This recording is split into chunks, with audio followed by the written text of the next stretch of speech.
Welcome back, one and all, and thanks for sticking around, moving over to our second half of the day. Of course, that means we're going to North America. I got a scary demon looming over my shoulder now, which means that the Shadows are playing here up against Exile in our third set of the day. I'm Dolson, joined by Pretty Hair here on the desk. Should be a fun matchup. Shadows are a team that looked very good in week one. That's right, and this is a squad I think already announced on Twitter getting picked up by the Hype Unit organization, so this will probably be their last week competing under the banner of the Shadows. Dave will finally be safe from the tyranny of that little ghosty boy looming over his shoulder week in and week out. No, we didn't see is me knocking the desk the foot off of its axis here because I was so terrified of what's behind me, though. But we'll look at the NA standings prior to starting off this last set of the day here. Of course, Shadows looked very good last week. 5-stack as well. 1-0-2 is the plus-minus, only dropping one map. Shadows up against Sanguine last week. Very contested set. I believe I remember them going down 2-0, winning 3 straight to round that one out. And then, of course, that means Sanguine and Exile round out 3 and 4 here. Another region, though. No 3-0s yet. Could be a very contested area. We will have to wait another week, I believe, to see that 5-stack versus Shadows matchup. Get our real, indiscriminate #1 squad here in North America.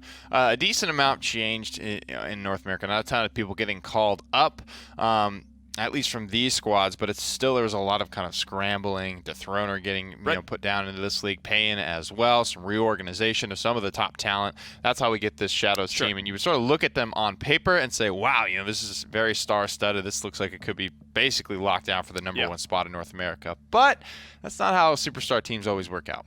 Now, you'd think, to reiterate their lineup, the Shadows see Hype Unit moving forward. Dethroner, Edgem, T-Mac, Grace, a.k.a. He better be playing under Pain this week, dude. I'm gonna be pissed. It's on Grace on the roster, so he might be Grace, and then Tay rounds out their 5, and then Exile on the opposite side. You got Ancient, Bagawao, Aspect, Almost, and Longshot, and then Frog is the substitute that they could swap in if need be.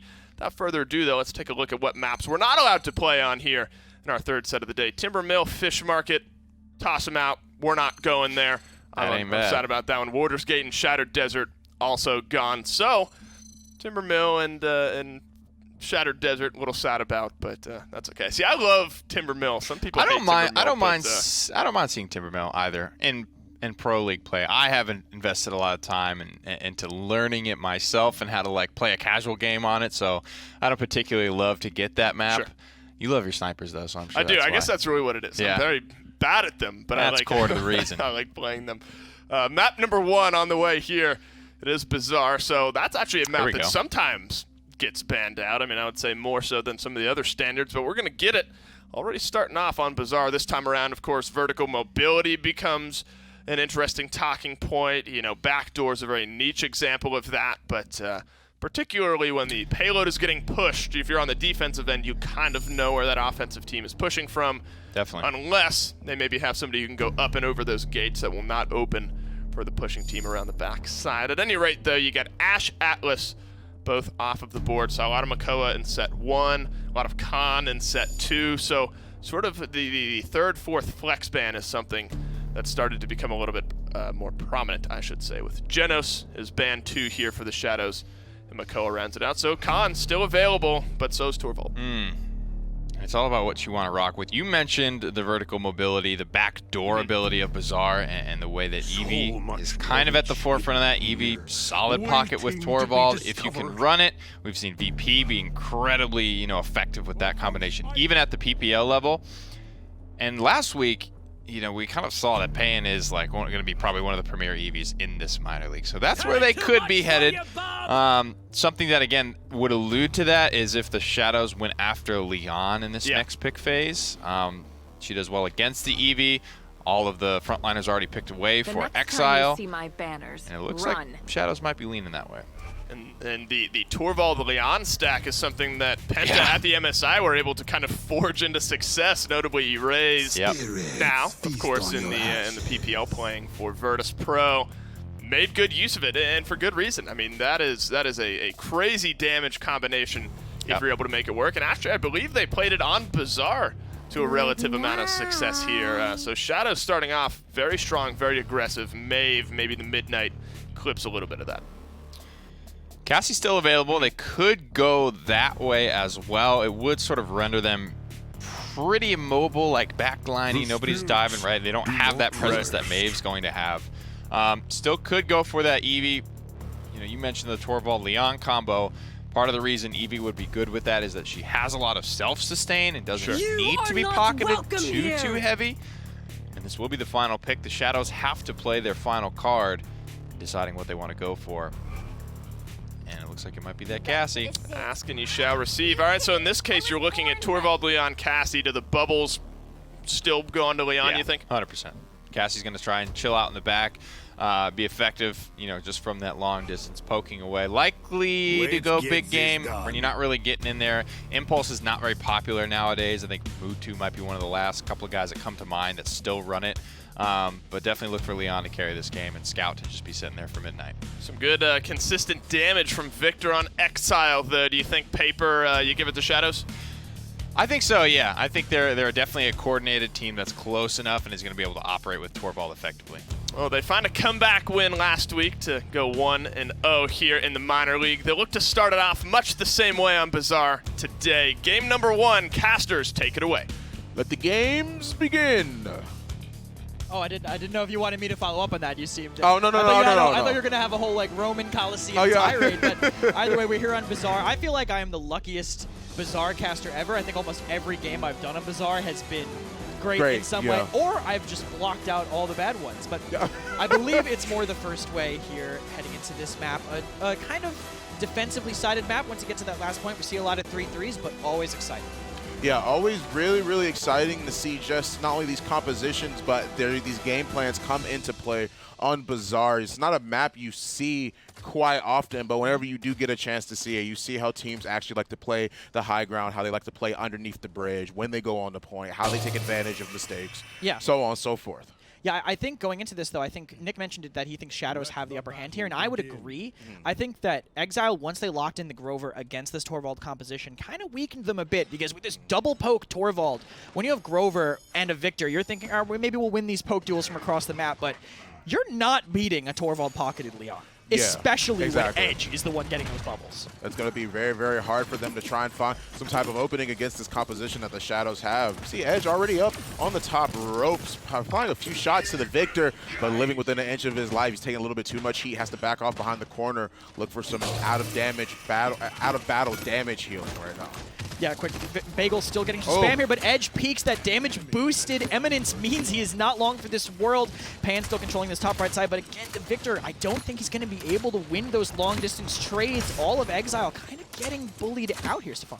Yeah, especially after that Victor pick, they're forced to back off just a little bit. Not only is one of their members of the team down, but they also lost one of their damages, and you just see just the aggression now that Edgem and the Leanne Torvald combo just has so much utility in itself, positioned in such a good way. For every hit it is they're actually landing on her, doesn't matter because the shield's eating most of it. Yeah, normally you'd think Torvald is a very aggressive champion, but against this composition, you don't really need to be almost dying right there, getting taken to an inch of his life, barely surviving thanks to the Grover heals. And while they're trading back and forth, advantage would normally be going Shadow's way, but there's a disengage here as the fight might go a little faster with this push on the side.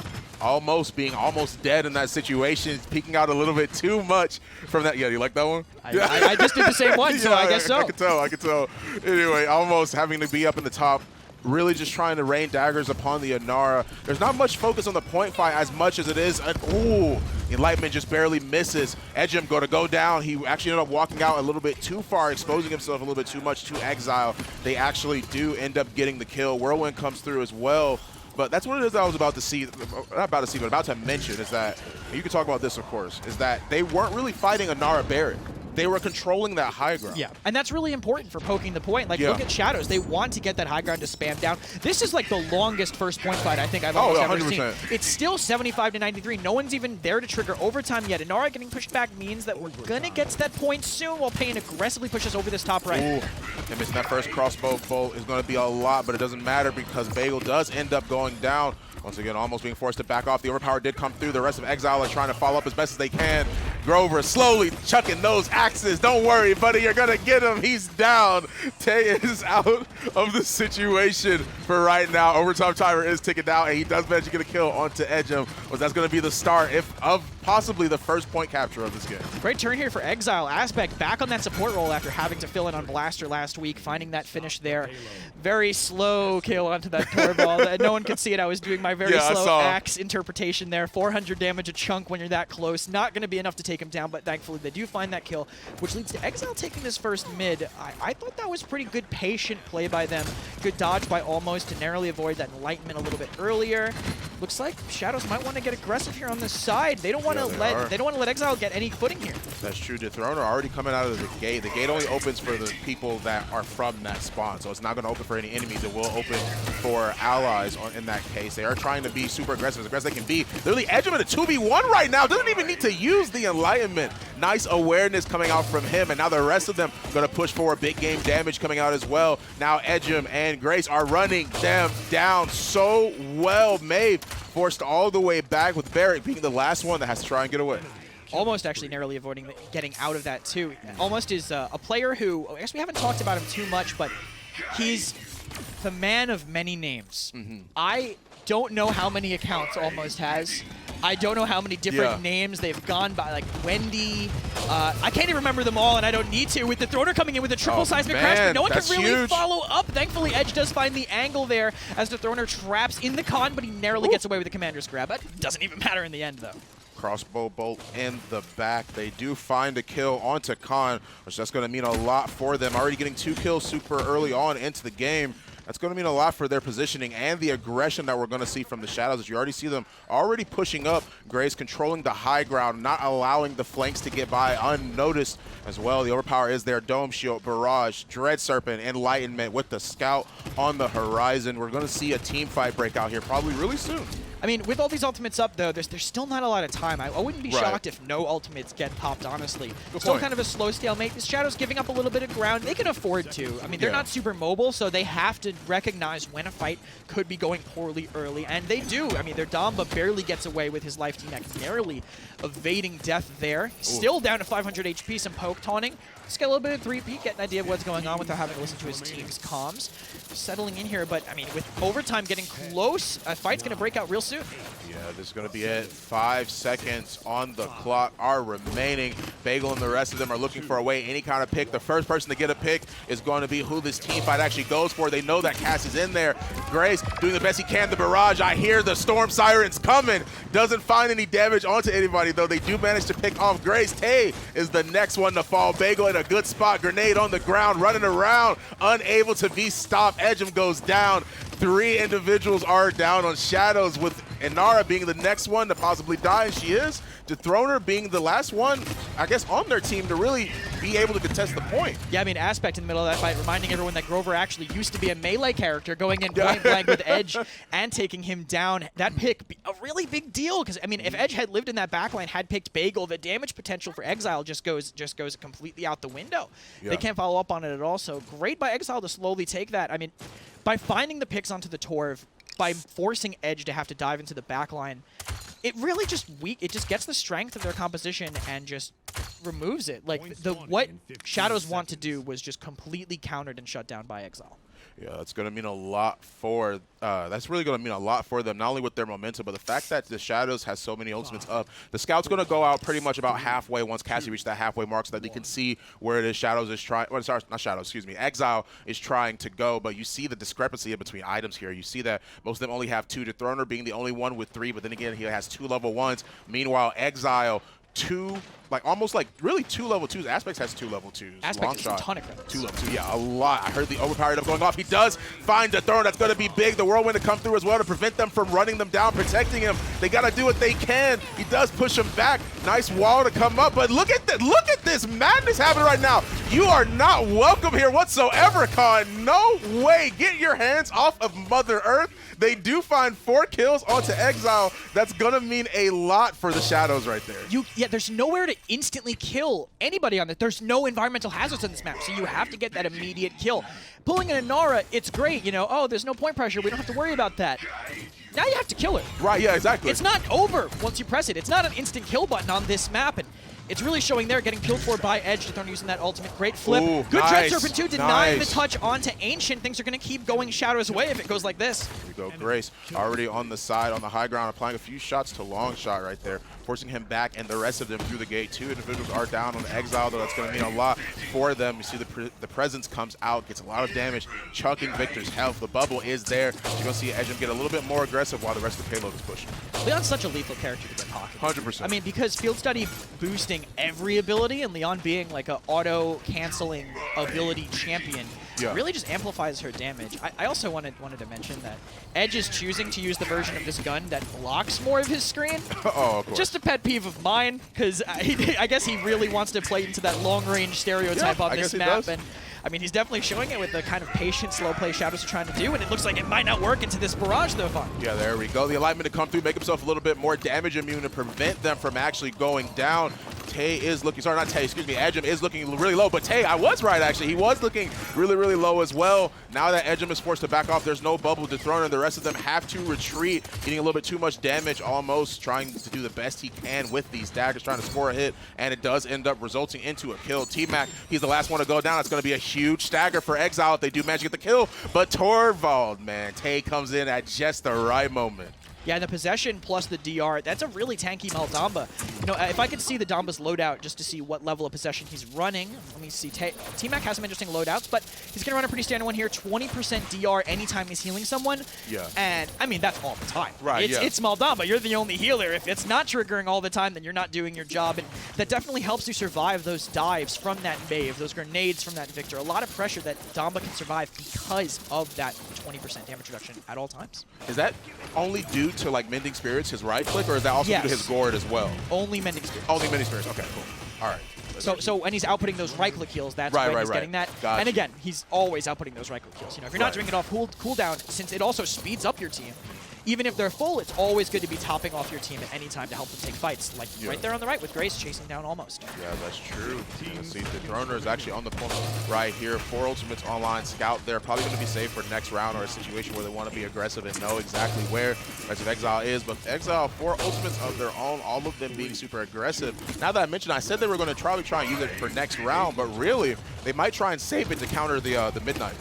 Yeah, most likely. I wouldn't be shocked if they did that. I don't expect any ultimates coming for Shadows. Look at all that damage. Dethroner went to point earlier and got melted to almost dead. Had to wall himself off. This is such a strong defensive position for the Victor and the Maeve. Dethroner going down thanks to the Commander's grab.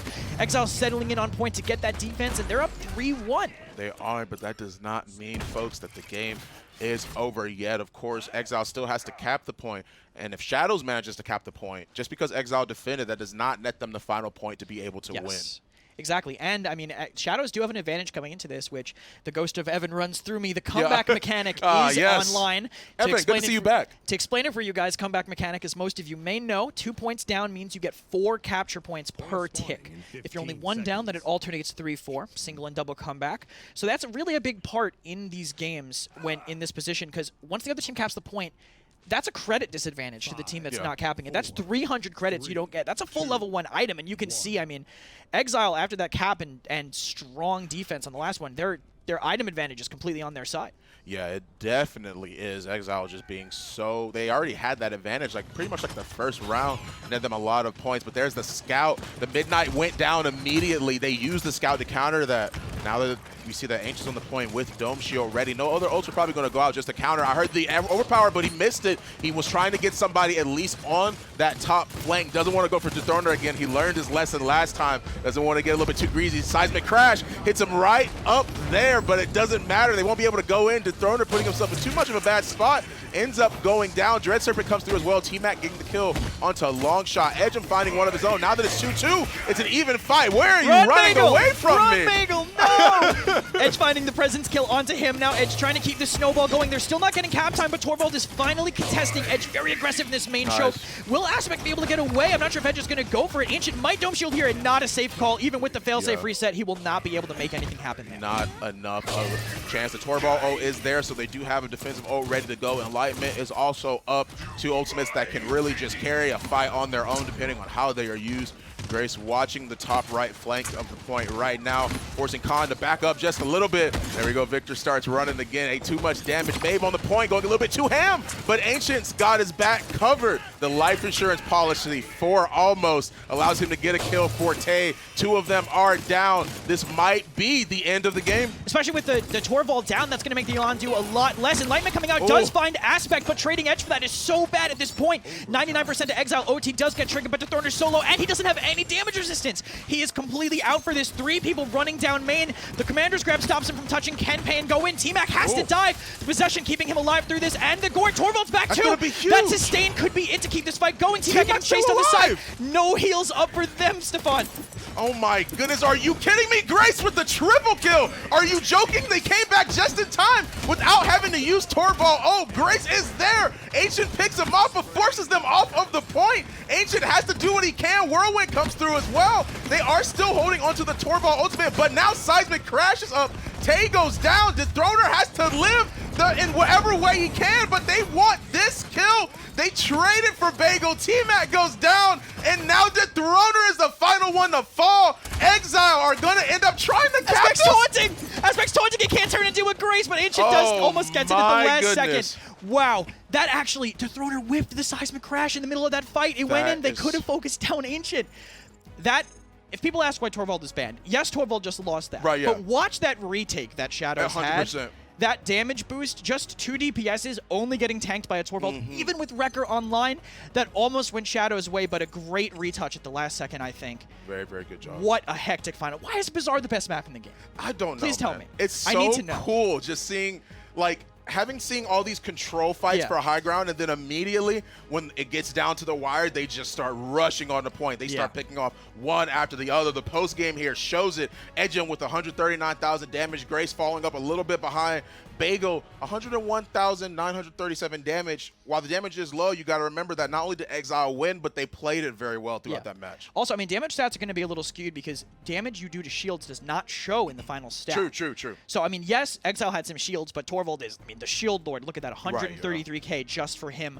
He's really enabling his DPS, both of them going 12 and 7, but at the end of the day, having 2 point tanks that can get that pressure, having that rotation ability from Exile, I mean, they really just came out on top of that game. Yeah, they just did extremely well. Ancient had a monster. Oh, 100%. 11-4 and 11. Monstrous credits, the most in the entire game. Such a hard-fought battle for the Shadows. They're only down 1 game, though. And if all these games just go like this, I don't know if I'm going to have any breath in my body left to speak. See, you're not casting the next set, but I am. Oh, true. True. I'm going with a problem here, and Ancient had a problem with the Shadows, and that's why he took it to him like he did. Ancient, someone I've played with in the past, and I think he was a very talented player who never really got his break. And if Exile keep playing like this, man, this could be it for him. I mean, Ancient has been such a strong tank, and someone that I really think has been underrated all this time. Yeah, I mean, you just see the kills there. The priority targets is that he picks. The fail-safe coming in clutch there, allowing him to maneuver himself in whatever way that he sees fit. That's the power of Barrick, honestly. Yeah, I mean, the resets, the sustain, all of that. I mean, Barrick got banned a couple times in EU, and if he keeps playing like that, we might see a couple more bans heading our way. Yeah, I could only imagine the situation that Shadows feels himself in after losing that game. It's not a deciding factor that the whole set is over. Of course. But they are only down 1 game. But that game was extremely hard fought. That last point, they really, really have it going for them. The Shadows down 1 game, but it's not over. We'll be right back after this break. Respawn, the official gaming chair of the Paladins Premier League.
Well, lots of people have the Shadows as the favorite in this matchup, but Exile, they're playing like they're punching down. Shadows, they have something to fight back for, Nick. I mean, it's competitive. Bazaar always tends to go to those later round mid fights, and Exile wins the day.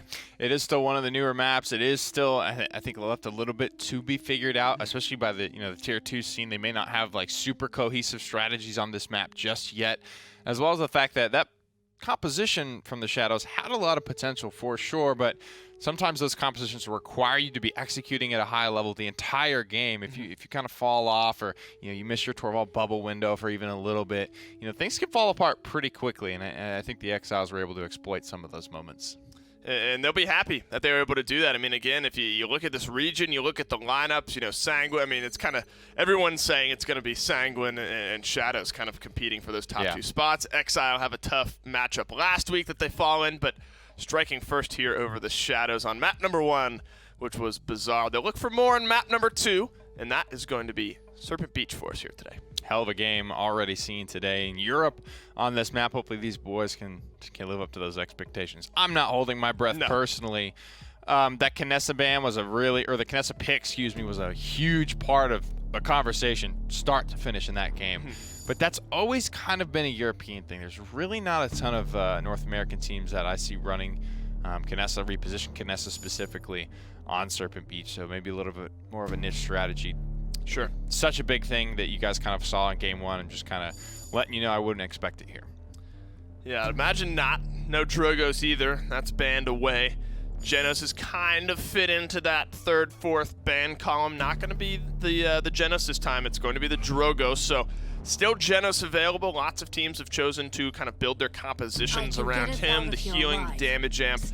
But Ashe, I mean, it's become less surprising. It was surprising to me when it first started happening, but Ashe being first picked over something like the Khan, it's a storyline I've been following now for a few weeks, and it's something I continue to see. It's almost preferential, and in this case, Exile go Ashe, Khan still on the table, but not picked yet.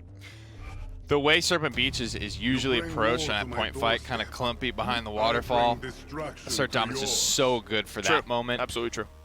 Overpower is kind of meh for that moment. For that point fight, it's good at the end of the payload push, but there's just so much in between. High to low, Ashe does better than Khan does. People are starting to get good at fighting over the top of the shield. Little Willow action. That should definitely be fun to watch, but picked immediately and confidently into the Leon. Yeah. That's what I'm looking at. I'm like, that's definitely a decision you have to make, and they feel good enough about it. They made a decision there. Yeah, they did. They did. Willow, I mean, I harken back to Ninu on this map in the last game. I mean, Closar was kind of that sit back and fire on the Victor, and Ninu eventually was able to kind of, get involved and have more of an impact on that game, whereas at first Victor was tending to win. So maybe a little bit more of the same. Genos, though, on Leon's side, I think maybe tilts that matchup, especially you get a Barrack as well with Genos behind it. We know how much damage Barrack can do. I think Shadows with an Eevee as well in their top 4 have drafted a good comp here. Yeah, and similar to how we talked about that Kinessa when we were watching the European side of the games today, it's just a matter of playing out of the line of sight for this one. She can still do it. It's not like you're instantly dead, gone. That's like Exile. They're aware of what they're doing. They're just picking around and having to play a little bit around it as well. Could be a 3 DPS here. Thankfully, he had the Cassie spot out the Maeve. Things just got a little bit more interesting. Is this an instance where you think triple DPS makes some good sense? I mean, you say you got Cassie as well. You're kind of leaving Barrack on an island against the Cassie. I mean, how do you see that? Because I'm an old man and I've seen a little team called Fnatic do this on this map in particular, man. I have to vote for the old favorite. Yeah, the triple DPS is the old favorite in this case. With the Barrack, Nick tasty. likes the Shadows. We're going to have to see how that one plays out here in Game 2. To take it away, we'll send it down to your casters. Can I get my honest opinion? I would go triple DPS. I want you to lie to me. Oh, okay. All right. I'll lie to you. I think triple DPS is a good comp to pick when you're down. That's the lie. Okay. I disagree with the opposite of that. Okay. So I think it can be pretty good. It's a really good way to change up the pace. Okay. And this is kind of like, I know Nick mentioned Fnatic, but the way I see like with the Barrack solo tank, to me this screams like at pre-Worlds SSG. Okay. Because they loved triple DPS Barrack, where they would just pocket him with that extra damage boost there to really rain on extra damage. And I think having this double flanker allows them to be super mobile on this map and kite away. That's a good point. Since Exile has double off tank, they're not going to have the same sustain this Barrack will have when he's on the point, right? So these, like, if it was an Inara, she could wall herself off, maybe buy a little bit of respite from one of these lanes that a DPS is controlling. These off tanks don't really have that ability. I mean, Ash can dash and get away, but that's point pressure immediately removed.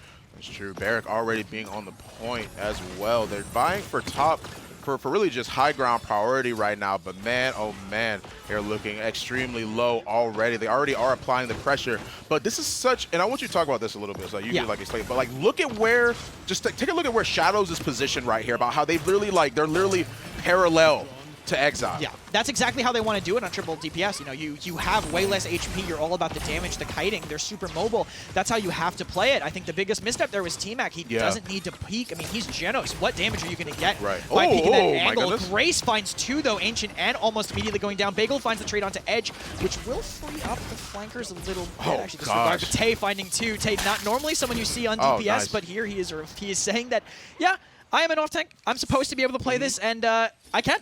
Yeah, I mean, I'm glad. I mean, I'm eating my words in the situation. I'm seeing the power that triple DPS have. Tay in the high ground spot, trying to shoot off some daggers, trying to make sure they don't have their mount still available to them. And we're just seeing the aggression that triple DPS can provide. They left T-Mac on the point. Tay and the rest of them are pushing up as far as they possibly can to try and get some free damage onto these guys, onto Exile, to make sure that they can find either a pick or make sure they can't contest point.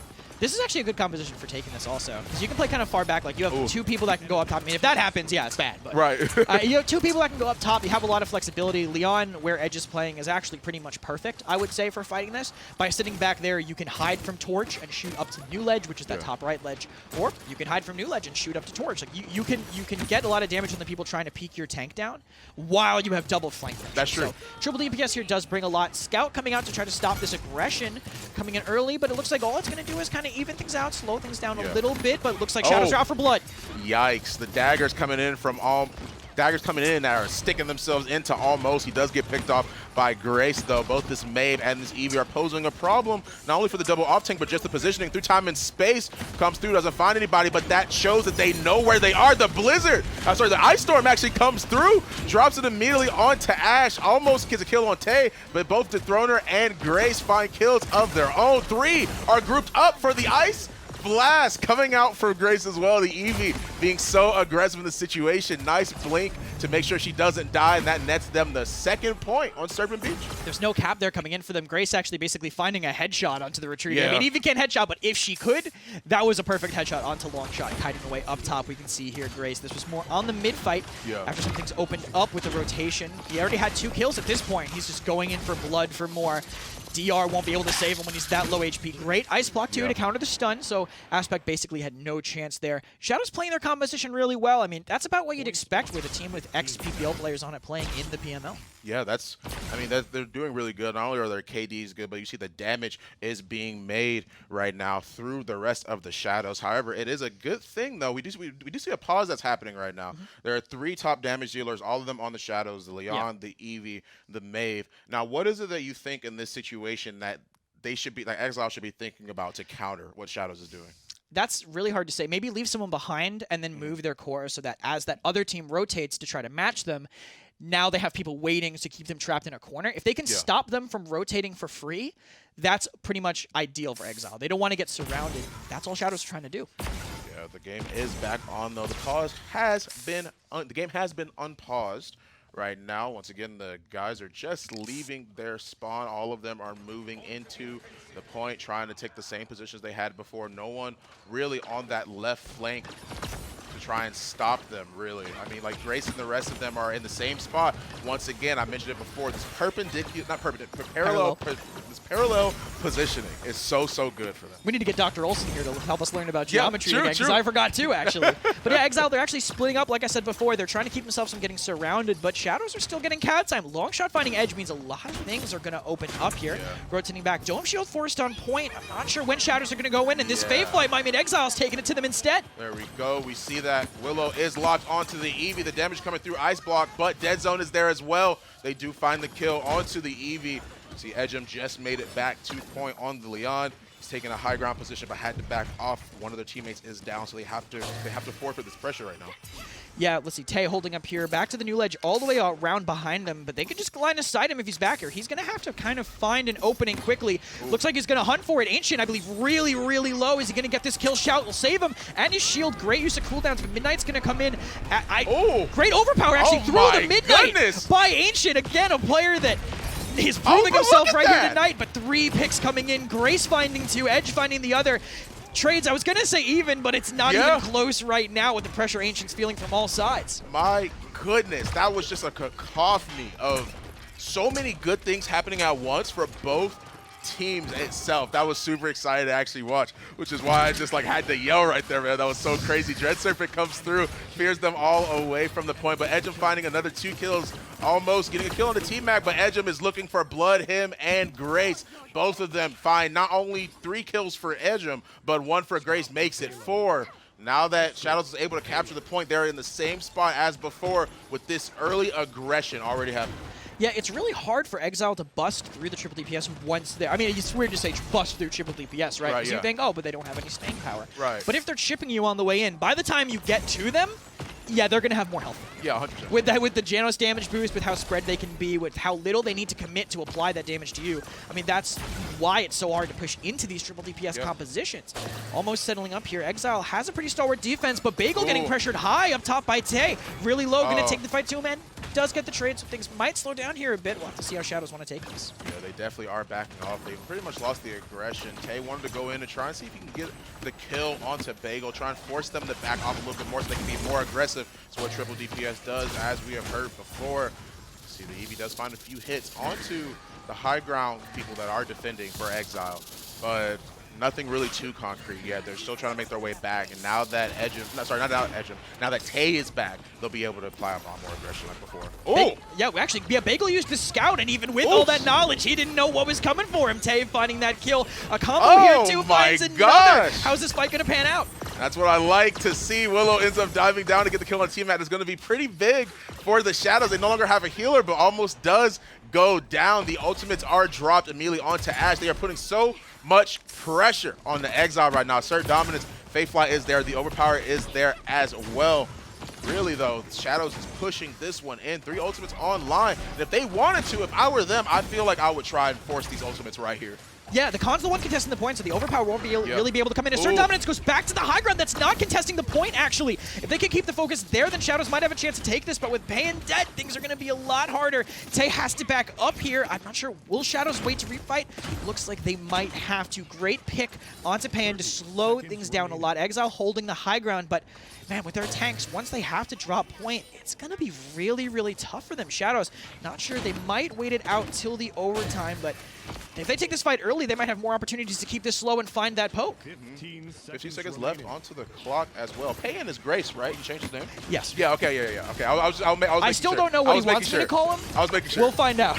Yeah, we will indeed, but Tay does find the first kill in that little engage right there. They are diving deep.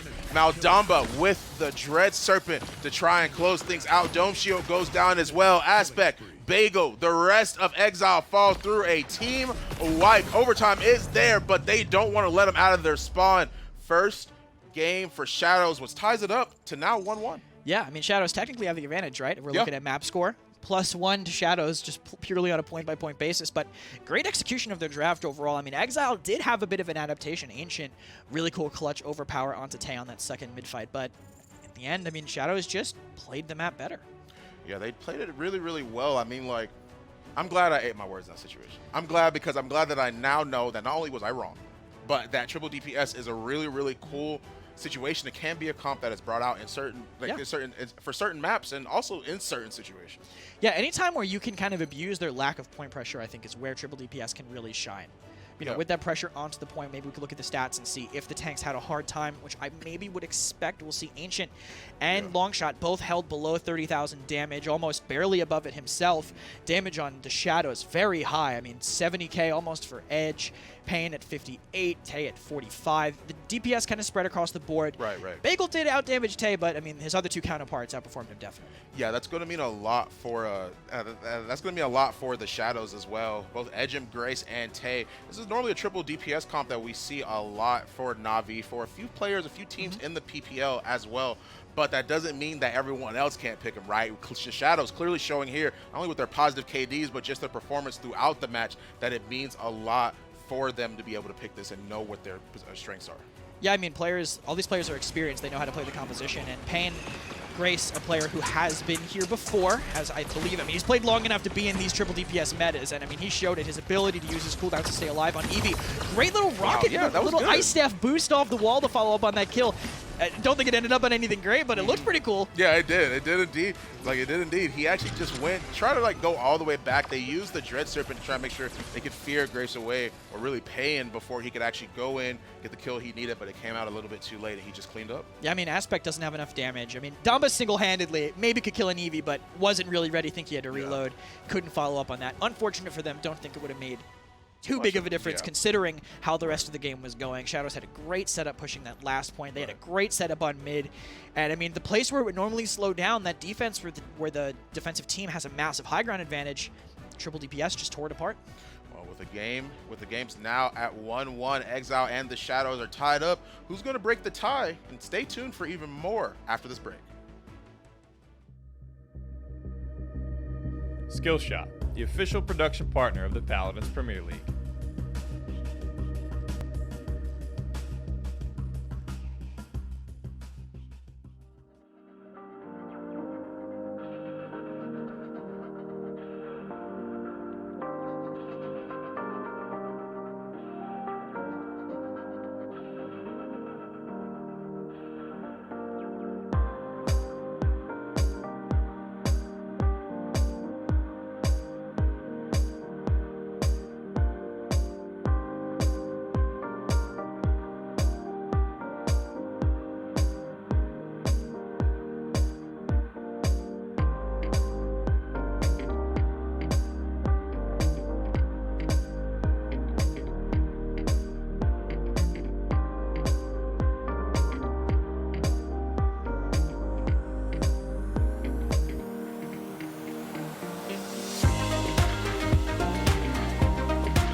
Line them up, knock them down if you're the Shadows, and just as fast as Game 1 went by, Game 2 was much the same. Important game for the Shadows to not only get the win, but do it in as convincing fashion as they did that time around. Nick, much of the same performance from Grace, a.k.a. Payne this time, except it actually pays off for his team, and the Shadows back into a little bit of the form I think we expected to see them in today. We alluded a little bit to it for that Game 1 draft. Didn't end up actually being the Eevee pick for Grace, but I mean, this guy's going to be one of the premier Eevees, I think, in the minor league. In the North American side, for sure. Might be the best one on the North American side. Yep. Frog sitting in that substitute position. Not technically in the contest with Grace. Bugsy, I'm sure, has got to have something to say about it overall. But in a composition like this, so high octane, comfort picks all around. Like, they really kind of just got in their rhythm. And that's what the 3 DPS needs to do. I think I hear ribbits in the distance. That's Frog. That's right. He's in the conversation, which is what's important. But again, I think that's an important game for the Shadows to get back on the board here. Yeah. I mean, I think they probably consider themselves one of the best teams in this region, as they should. So getting back to a little bit of their old form in map number 2, ever so important. Of course, that means Exile's going to get to pick our third map here as the losers from map number 2, and Ascension Peak it is. So a map that maybe lends itself to some similar champions. Yeah, we don't get to see this one too often. And you can run that style of composition with like that solo frontline barrack. given the unique feature of the large capture point that has cover built into it, I think running a solo frontliner, or even a frontliner who's not traditionally a point frontliner, like you might be able to scrape by with a solo Khan or something, or God forbid a solo Torvald in some cases. Oh no! Given that you have somewhere naturally to hide behind to contest. True. A lot of times, those 3 DPS style of compositions rely on the fact that they have pressure. They don't need a point front line because they've already won the fight, and usually it's the support parked on the objective anyway. I don't know if they're looking to play too heavily around the capture point and that being core to their strategy, given how well 3 DPS just went for them. Well, you mentioned supports. Damba, interestingly enough, banned out here for the Shadows. What does that tell you? I mean, if they go Genos, is that them just limiting maybe what Exile can play on the opposite side? Yeah, they know Aspect loves Maldamba. I mean, we know Aspect loves Maldamba, but there's so much viable in the support category right now that this might be first pick Genos, right? The 3 DPS is the conversation here at this point. And they banned Victor, sorry. Barrack stolen away. I think Maldamba does probably a better job than most at just being able to snap Dread Serpent his feet when he gets dove on to try and self-peel, peel for somebody else. He has some of the best hard peel in the support class. I mean, Genos has the Void Grip, but it's not a hard-ish CC. They still have control of their character. They can still firewall Void Grip, all that stuff. They can slide out of it using mobility option. Could be the solo tank Torvald that I alluded to a little bit earlier. We'll have to see again. It doesn't matter because he's not there to tank. He's just there to be a second support. But as they do lock in Ashe, Shadows are not going to go that way this time. And so Torvald and Khan escaped sort of the frontline jail that we so often see in the bans. And Shadows only opting to go Torvald here. So Exile maybe looking like they're going to go Barrack Khan, which they end up doing here. So what do you pair now with the Genos Torvald is the question that the Shadows are going to get to answer, because Luminary alone is a lot of damage. Whoever gets pocketed by that Torvald's going to have both, and he's going to be hitting pretty hard. Well, you could look at something, maybe a Maeve here, to be honest. I think, all flankers are going to be equally as countered out on paper by Leon at this point, so maybe a preference thing. The bigger they are, not what I was leaning towards. Yeah. Not something we're used to seeing in the minor league yet. It's starting to peek its head out in the PPL level. Highly coordinated damage amp compositions. Lex can absolutely crush home some banging, 1,300-1,400 damage headshots. Yeah.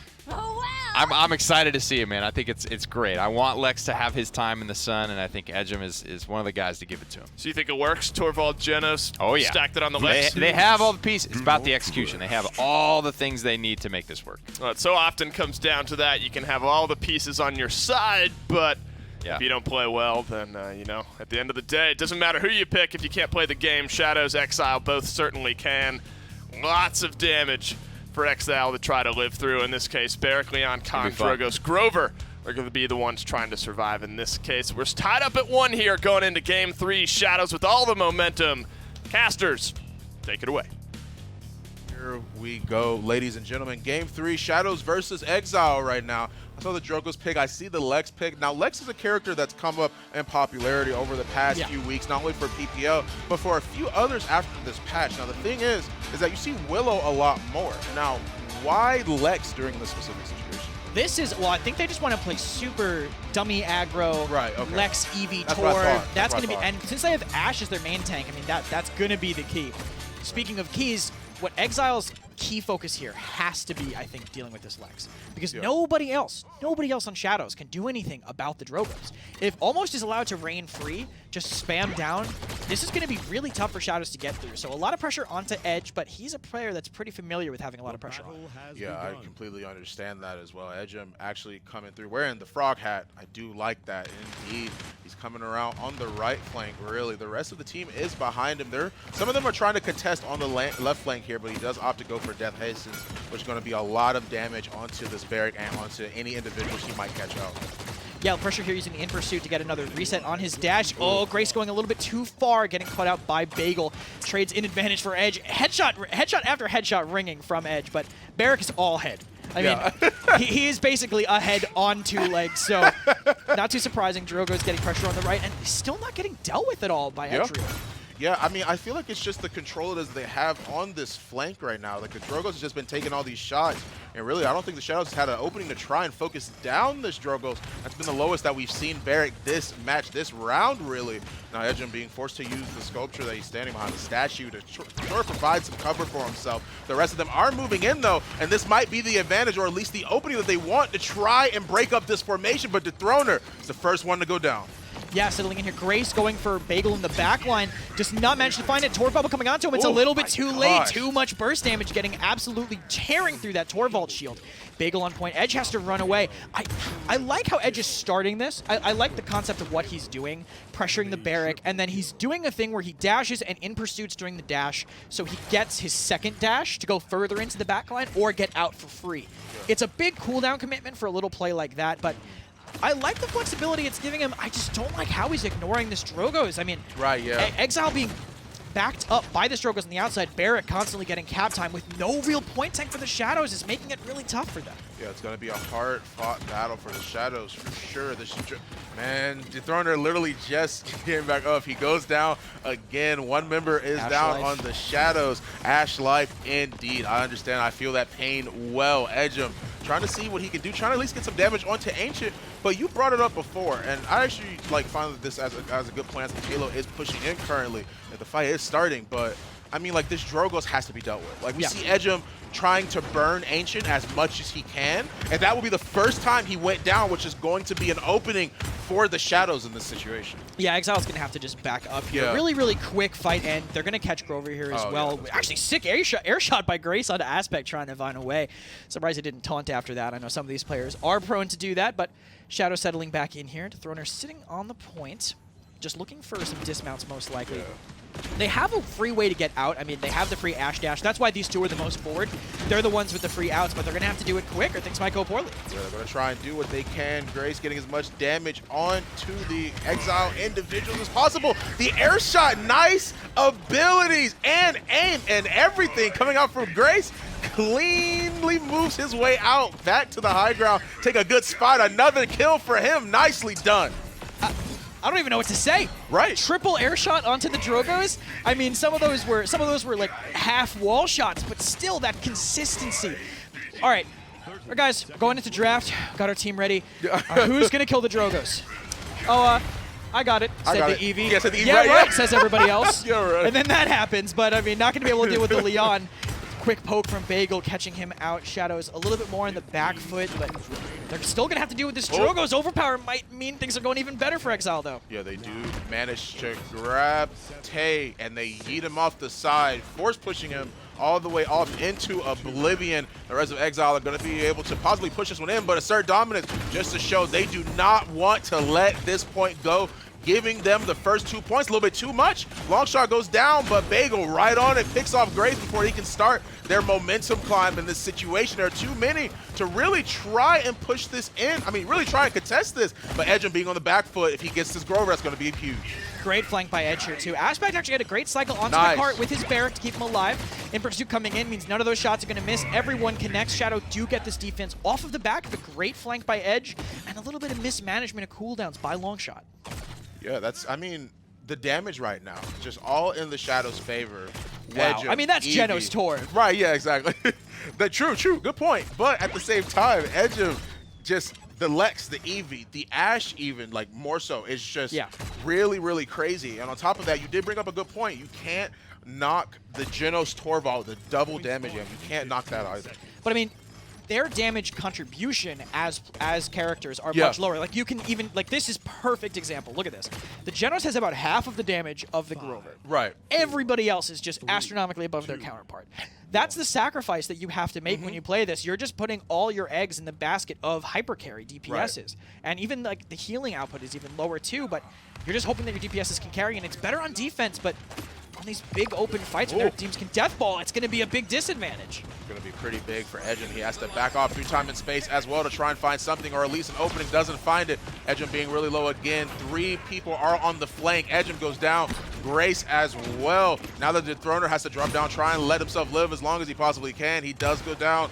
Also, the Dragon Punch came through just to make sure they closed that one out. At least that round, or that little mid-fight that just happened. The rest of them are going to try and make their way back to try and find some type of opening in Exile's defense right now. really low impact ultimates kind of up for the Shadows as well. Just the Law and Hyper Beam, so not too much of an impact. Maybe if you could use it to counter a Dome Shield, it could be more. Grace coming in to touch the point does get it thanks to the Torvald bubble, so overtime is going to trigger for Exile. They decide not to get off the point to keep that going. They have to deal with this Eevee or she's going to get free overtime for a while. Dethroner comes in instead, though. This might even actually be worse for them, but Grace is going to go for the back line instead. Small trades back and forth here. Dethroner trying to find a frag on the backside. He is. He has to shoulder bash his way out of there. Grace in a bad spot. You're trying to swat that pesky fly. Can't try and find it. Bagel tries to get a kill, get any damage whatsoever onto him. Grace ends up finding the kill onto him, though. Long shot getting Bagel. That's going to be a lot, but the Ice Storm goes down.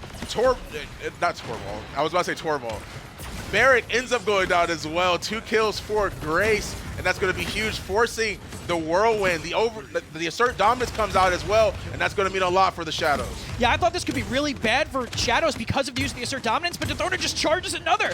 It doesn't matter. I'll get it anyway. I don't care. I'll use it to defend. Almost still alive, putting pressure onto this point. They have time to back up and regroup, though. Shadows didn't get a lot of point time during that. Ascension, such a wide objective, means it's so easy to contest and not get noticed. Still the loss, still Hyper Beam up for Shadows, but the fight was long enough where all the other ults are going to be charged too. We see Grace blinking in and out. He's still trying to do the best he can, try and get some damage or at least something onto them to prevent them from moving up through time and space. I believe they hit something and hit the shield. That much is for sure. Don't know if they were able to find any other damage onto that, though, but they are super low. The Ice Storm is back up. Here we go. The blink. That's going to be the starter. Ice block to dodge the Enlightenment, but everyone's slow. That's going to mean a lot. Tay finds the kill onto Bagel, 90% to 99. It's going to be a lot of damage, or at least not enough to try and find a pick. The Dragon Punch comes right around the corner, picks off Edgem, and now that they're down at least by 1 point, Shadow's going to have to find a way to make this comeback. That aggression from Grace was so good, but yeah, it was. I mean, everyone was low, right? You're thinking, oh, that's it. Like, they're all low, let's go. Right, yeah. But they have Grover. You have Janos. True. They're low. True. You're low. They win. Grover Right, just right-clicks. Oh, sorry, it's right-click for me. I'm not sure what it is. Oh, right, I'm the weird bind guy. Grover just uses his Q. It's Q. And heals the rest of his team, keeping everything going. But Grace wants to show that these defenses are still calmly in their favor, Yes, getting nice. 2 quick picks here. Going picking picks and Shadows. Wait, no, okay, stop. Please, Grace, please. Okay, yeah, don't hit another. Thank you, Okay, I was about to say. Don't make us freak out, please. Thank you. Yeah, I was about to say, man, if he hits those shots again onto almost, it's going to be chronic. Crazy, look how deep Grace is going, even with the wormhole. That's actually pretty crazy for the payload to be all the way up there. Now, normally, they do want to hold this position to try and make sure they can't make their way back. But to me, I've never seen anybody go that far in a situation like where they have the advantage. I mean, it's such a great aggressive zone. Look how far the card is. Yeah. It's really not forward at all, so this is totally fine, especially if it gets trades like this with a minute 30, a minute already off the clock because of this aggressive defense. I mean, I could see them keep their hand on their throat. They can keep up this pressure. Aspect barely surviving. Great commander's grab by Longshot to catch Grace on that aggressive dive. So a couple picks from Shadows. They're going to have to back up here. Exile settling back in, but there might be another fight breaking out fast enough if Exile find a thirst for blood. Yeah, with the point being at least back that far, you can expect the rest of Shadows to still hold this aggressive front right now. It's going to be hard for Exile to try and find some type of opening. 3 ultimates online for Shadows, a 4th one building in the works through time and space. 3 online for Exile. Another one building in the works for the Leon. The Enlightenment is almost there. Tay getting the kill, though. That's going to be pretty big, finishing it off. Grace going in the back, trying to stop the Khan, though. He is looking a little bit low. Nice movement coming out from him, dodging just a few extra shots, allowing the Genos to get some healing. The blinks are coming through. Does find the kill on the long shot. That's going to mean a lot for the Shadows. That's the biggest feels bad. It is, You're shielding on the stairs against a damage-boosted Eevee. She's doing 1,000 damage every time she hits you. She just shoots your feet that are under the shield because you're standing on a staircase. It's so unfortunate for Longshot, but Grace does get traded out, so things kind of even out here a bit. Edge now looking a little bit more towards Ormos. This could be a switch in priority, which might bode a little better for Shadows on mid-fights, but that's neither here nor there. Still setting up on an overtime fight that's about to start. How is this going to begin? Yeah, we're going to have to see what these teams have in store. All 5 ultimates are online. Make that 4. Ice Storm does go down onto the Khan. Blinks in, blinks back out, trying to juke him as best as he can to avoid damage, but also try and get a few more hits. Damage boosted Eevee is on the way, though. The shot is there. Tay finishes it off. That's going to mean a lot, especially with the Barrick that low. The rest of Shadows are going to move in. 2 kills are down. That's just enough to force them off of the payload. Exile has to be way more aggressive in main. Yeah. I feel like it, because Longshot bought so much time on the side, right? So I'm thinking, like, while I'm watching this fight, 2 people just staring at 1 con, I'm thinking, wow, they got to be getting rolled. Right. And we cut back to main, and Ancient's dying. Yeah. So, I mean, the exact opposite of how I thought it was going to go. This was Grace on that mid again, finding a lot of cleanup kills. Great flip for them, but good rolling by Aspect, I think, to stem a lot of that pressure from Grace. But I don't know, still, like I said, they need to find more pressure if Grace is distracted on one target. I mean, he dealt with that con for way longer than I would be comfortable with as a DPS. Yeah. So, I mean, just not being able to find that hole on the other side either means that Shadows' defense is impeccable, or Exile just have a few things to clean up on their offense. Yeah, they definitely got to find something that works for them. They are winning the mid fights, though, but the point itself cannot be pushed in. And really, Shadows, what this is doing is it's giving them some time to figure out how they need to rectify their own aggression, their own battle for the point right now. The damage boost is there. They're going immediately for that. Grover's all the way in the back line, but Eevee has a lot of health gone. But thankfully, the Dragon Punch does come through. Don't actually got the chance to see what happened right there, but I saw it come through. It didn't actually find the kill. End up canceling it through time and space. Doesn't find anyone either, but they do manage to get the Grover. They know when to go in, take advantage of that overpower. Oh no, it actually hit, but he died on the way to the overpower, which is why there's no refund cost for that. Well, actually, normally that would give you a refund. He got the kill into the well, threw the thrower in there. Oh, true. What ended up happening on the side was the Dragon Punch. All the ults for Exile, other than Overpower, did not connect. The Dragon Punch went in towards the Throner. He assert dominance right in its face. So perfectly avoiding it. And then immediately after that Dragon Punch doesn't find anything, Aspect dies immediately after casting Whirlwind. So disastrous ultimates, and that is not a disastrous one. Grace pushing out Aspect, which means he's not healing the rest of his team. Ancient solo in main, gonna have to touch really soon. Now without his dash after the boop, he has to get his failsafe reset. Does get it, but now he has no sustain. He goes down too. Shadows finally found an answer on this mid. Picks all going their way, even with the Drogo's Hellfire raining in. Still gonna go towards the Shadows. That's why I brought it up before, is the situation of they may be able to win these mid fights, Exile does, but they aren't pushing in the point, and because of that, Shadow is able to recognize what they need to fix, and right there, those fights that happened, that all broke out, that went in Shadow's favor, those situations were exactly what Shadows needed and showing that they are realizing where their mistakes are. I honestly feel like it could have been more. If Exile had connected the ultimates that they were going for, right? If the Whirlwind saved Aspect, if the Dragon Punch had killed the Throner, that would have been another Exile mid. Unfortunate for them that it didn't happen. Now all they can focus on is their defense. Looks like they're pressuring on the side a bit, trying to get this Lex and this Ashe, and forcing them out with that good pick on Grace. True. Bagel is taking the flank side, trying to watch not only the flank but the stairs, trying to see if anyone's trying to go around. He knows Edgen's over there somewhere. He is staring down that stairwell. To Throner over here just really much relaxing, taking a few shots, getting some damage. Nothing too crazy though. They're trying to wait to find the opportunity to actually start moving in as the team, and now we see them slowly creeping their way forward, I believe, now that everybody's made their way back. Yeah, high ground being taken by Shadows, who are trying to push back long shot. I don't think this is going to be too, I was going to say, I don't think it's going to be too fast, but if with Grace finding a pick onto Bagel on this side, I guess it's going to move a little faster than expected. Still very deep, and finds the pick on Ancient. Cleanup is all going Shadows' way.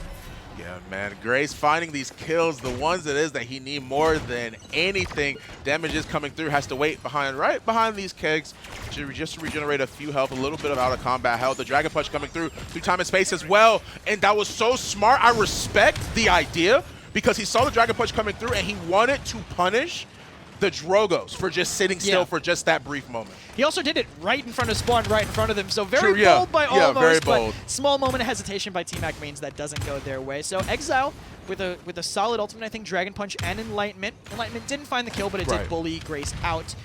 Things looking sitting pretty for them. 30 seconds, so if Shadows live, they will have a chance to do this overtime fight. Edge smartly playing out of sight because he knows that if he goes down, he's going to be a real late addition to this battle. Whirlwind is up along with Overpowered. Dome Shield slowly building as well. 2 ultimates online for the Shadows with another one. Assert dominance in the works. They're trying their best to see if they can get something going. 10 seconds left, and really they're just trying to find their opening in this situation. Yeah, the Throner poking in main. He's going to have to be the one to contest the cart, unfortunately for them, because of them having a Torvald. He's the best point tank they have. They're going to have to find a pick really quickly, because I mean, they don't have a lot of sustain. If they don't find a kill fast, this could be it for Exile. That's going to be it. Grace actually did end up getting picked off. Edgem super low, and now the Ashe won't be able to do what she needs to unless they really try and go for a shoulder bash. She has to make her way out of there. I respect that, though, with 2 more ultimates building up for the Shadows. none had to be used for Exile, except for really that Dragon Punch early on, which is what caused that sort of downward spiral. During this replay right now for Grace, we're just seeing his movement, superior movement, that's really just going around all over the place, just trying to get the picks it is that his team needs. If you had to shorthand superior in movement, would you say Smoothment? I would say Smoothment. Would you say Smoothment? Yes, okay. thank you, Kresnik. I just wanted to make sure that was... I appreciate that so much. That would be the way to combine those two words. But Grace here looking very smooth with that pressure on there. Another double air shot kill onto the Drogos too. Again, like I said, not the person you expect to be dealing with it. And it actually looks like basically no one's dealing with it. Almost is 14-4. He has less deaths than Aspect. It's kind of the weakness of a Grover into double flank as well. I mean, Grover just gets dove. He has his out is that Vine. If he gets Ice Stormed, it's basically just totally over for him. Yeah, it's going to be a very, very hard opportunity for them to at least find some way in, or at least really for Grover, like you were just saying, some way out to try and make sure that he can actually live. But I've noticed these bubbles have started going on Grace. They know he wants to be aggressive. The Ice Storm is up again. How many is that this game? It charges pretty fast when you get a Torval. If you're Torval pocketed all the time, that's basically 30%, but I think a great crippling throw by Aspect catches Grace, cannot wormhole out. Whirlwind in the face of the Assert Dominance, and he body blocks it. Fantastic play by Aspect. Getting solid kills here. Edge finding long shot on the side. Kills still kind of even, but Shadows, again, they don't have the point presence to stay here. They're going to have to rotate out, but if they can find some damage, they could take this right back in. That's going to be a lot, maybe a little bit too much for the Shadows to handle. 93% on. They might try and go for the touch. They do have the overtime that's going on right now, but I don't know what it is they're going to try and do. Dome Shield goes down, Ice Storm as well to try and follow up to see if they can get something, anything going. But since T-Mag went down, they no longer have a healer, and now this pressure might be a little bit too much for the Shadows to be able to handle. They're backing themselves off into a corner. Tay does go down next. Grace living as long as he can. Dethroner's gone, but that's a little bit too much. That Dragon Punch into the Ice Block means that Grace doesn't have a chance to retouch and reset the overtime. Don't think it would have mattered at that point, but still, great positioning by Almost. I think he played really, really well. This is the first time he's been put on this stage, and he's showing that he can handle himself. Yeah, he is. He's showing himself really, really well in the sense that we've seen some pretty good Dragon Punches come through, at least when they mattered, right? That the Assert Dominance from Ashe actually make sure she didn't die during that situation where she pretty much like went up and over. Yeah. Like, well, he hit the ceiling. He was like a super fast one. Yeah, because it was in the blue room, so he straight back down. Right. You're right. But still, even still, they still do have the pressure. They do have the dominance it is that they're showing, the Assert Dominance. And then Almost with the 75,000 damage, 71 following up by Ancient, but Bago leading with the 115,000. Great damage numbers from Shadows, too. That's, again, what you'd expect. You're sacrificing damage from your support and your off-tank to supplement that. But, man, Shadows really got to stop picking Torv. Yeah. I mean, it's not working out for them. They have the connection there, but I just think teams know how to play around it. I mean, this is the second time, I believe, Exile have had a Grover into this Torvald composition. Double backline with Torv, didn't work. Double flank with Torv, didn't work. Either they're going to have to fix something, or they're going to have to just give up on it. They're going to fix one thing. It would probably be focusing the biggest priority for your team. That Almost going 16-4. And in response to that, 4 and 12. That's like a very, very rough game for Dethroner. But the rest of the Shadows are doing what, they're doing what they can. They are down a game, but that doesn't mean that they're out yet. I believe we're going to take a look at Almost as well to not only see that, but just take a look at his overall performance throughout this game. Yeah, I mean, I want to see how long he's contested here. Okay, so he gets one shot by Edge. Edge runs away. Yeah. He's fighting down on Dethroner. Dethroner's not shooting at him at all. Yeah. Rotating over here. Still untouched. Right. I think he got blasted there. Fighting Tay. Tay's not looking at him. Like, you can see, like, they're just not paying attention to him.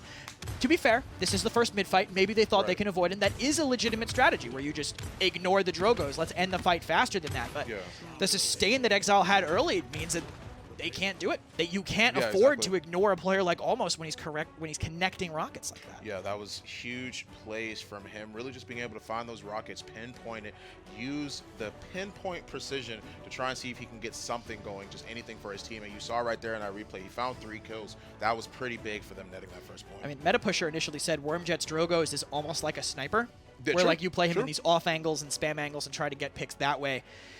Any uncontested sniper is something that wins the game. Uncontested means it's going to take it.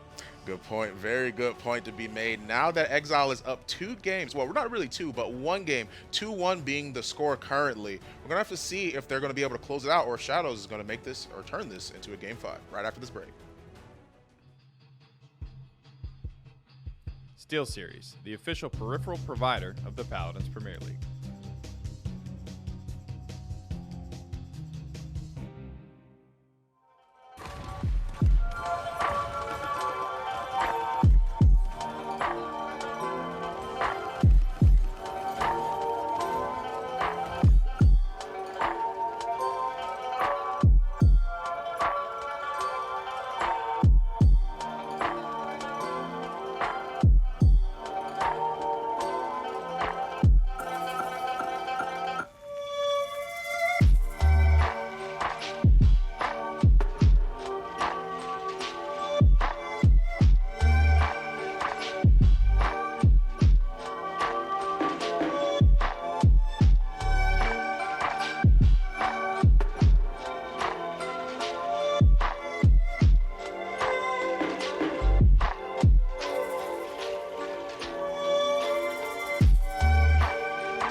Welcome back, everyone. Thanks for sticking around. Game 3 in the books. And this time it's Exile in the most contested set of the day, finding themselves a win. A battle that saw two Blasters, an Eevee and a Drogos, all pitted up against one another.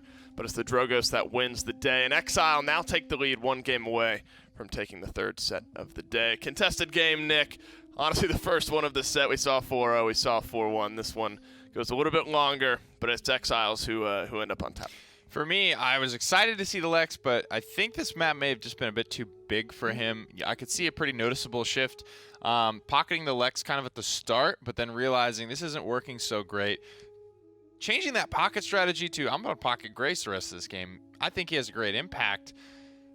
But at the end of the day, it kind of wasn't like you go into battle with this one plan, it's not working. You audible, it works a little bit better, but it's still not enough to cut it at the end of the day. Lex, I think, should maybe stick to Jaguar Falls and Bright Marsh for the time being. Do you think, all right, so you remove Lex, you stick a different champion in, does that game maybe go Shadow's way? Do you think that's just a draft issue? Yeah, because I think Edgem is an incredibly impactful player. Right. You get him on a Leon instead of Lex, I mean, that's obviously not possible, but a widely different story. All right, well, it was Ascension Peak. Lex not doing as well as maybe we would have hoped for here on the desk, but it's going to do it for that game. Let's see where we're headed for the next map. It's going to be Frog Isle. One of my favorites, of course. Get to see some sniper play potentially. Edgem, you got to throw his name into that conversation. If you're on a map where snipers are a potential, Edgem's certainly a guy who can fill those shoes. Yeah, keeping pace, I think, with the rest of the pack. You know, he's got his snipers, has the Cassie, has the Leon. A lot of you can't call it hit scan because you've got Cassie in there. You know what I mean? So like a lot of guys in that space have kind of been picking up the Mave too, and I think that might be something. You know, if they can start to groom up for Edgem, could be awesome. I mean, Mave has had such an impact at the PPL level with Simsaloo and Mutu specifically coming to mind, a couple other great Maves out there as well. But those dudes have definitely sort of stepped out onto the stage and wanted to take it to another level. Cassie banned away this time. The support ban was a decent thought. I think it worked out okay. I think Grover is much easier to shut down. You're out of time. Given the comfort level of aspect on Maldamba. But these bans will allow Atlas to fall first for Shadows. Yeah, and both snipers still in play as well.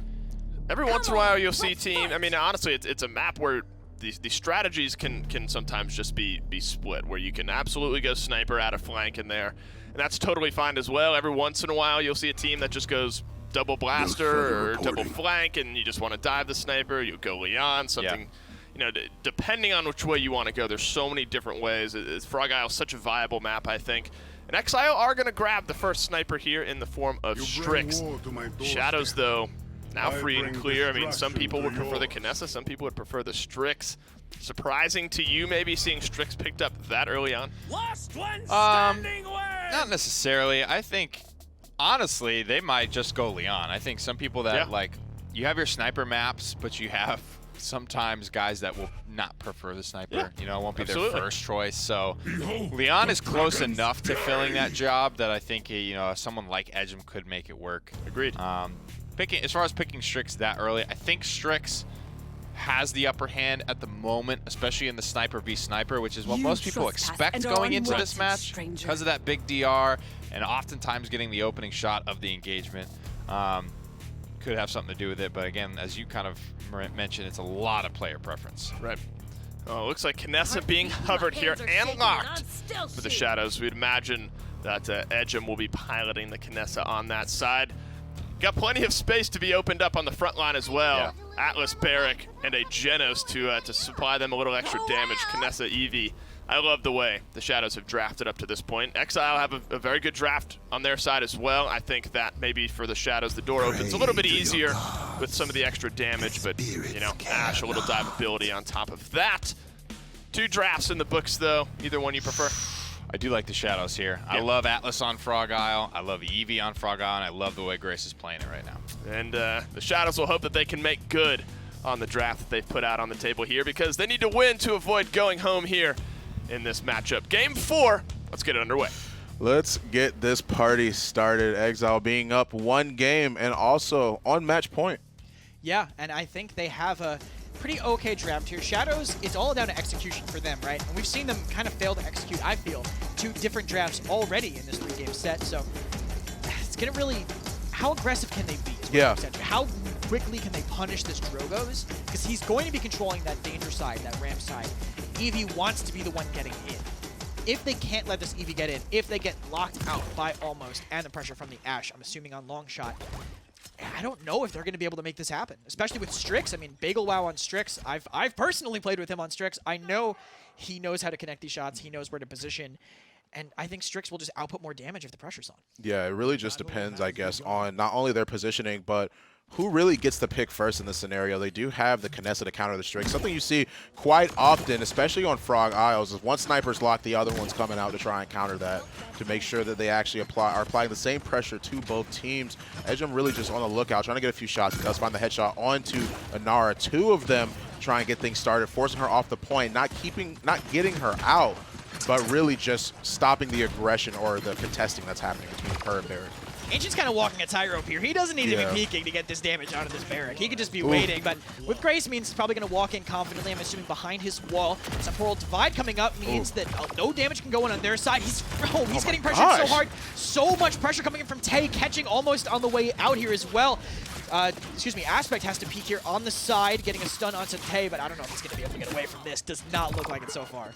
Yeah, that's going to mean a lot for them. Oh, almost pushed off of the map, but the rewind comes through to prevent himself from dying, getting knocked off of the map. Grace coming in, moving all the way into the back, trying to get some damage onto Ashe. Enough for them to force them back, but it's not going to really be enough for a lot of them to be able to contest because they already captured the point. 1 point for Shadows on Frog Out.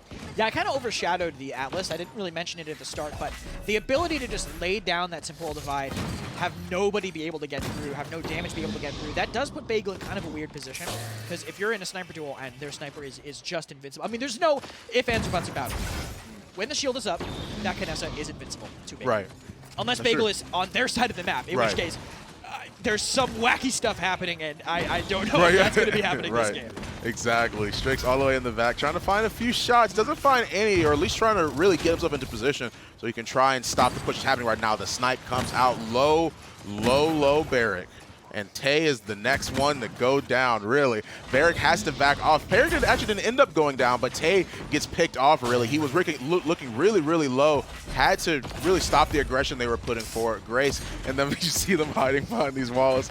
Just like, not time to go in yet, but boy, oh boy, are we ready. You gotta feel like you're storming a trench in DK when you're sitting behind that wall. Just the flat cannon above you. 5 seconds till we push, till the shield's up. But I mean, clearly that timer counting down was enough for them to coordinate to get these kills. Edge finding Bagel, almost going down as well. Ancient now, no contestion on the point. Ashe having to dash back to spawn means this capture's just an inevitability. Yeah, you saw both of them immediately dash away from the Atlas. They knew the pressure was coming. 4 ultimates online for the Shadows, 4 online for Exile. The reason why I say 4, Ashe is at 99%. So pretty much as soon as they leave spawn, she can get that first tick. Going to put her right at 100. Yeah, Cert dominance will be there. So 4 to 4 ults pretty much. Yeah, doesn't even need to use a point. Doesn't even need to do a point of damage to get that.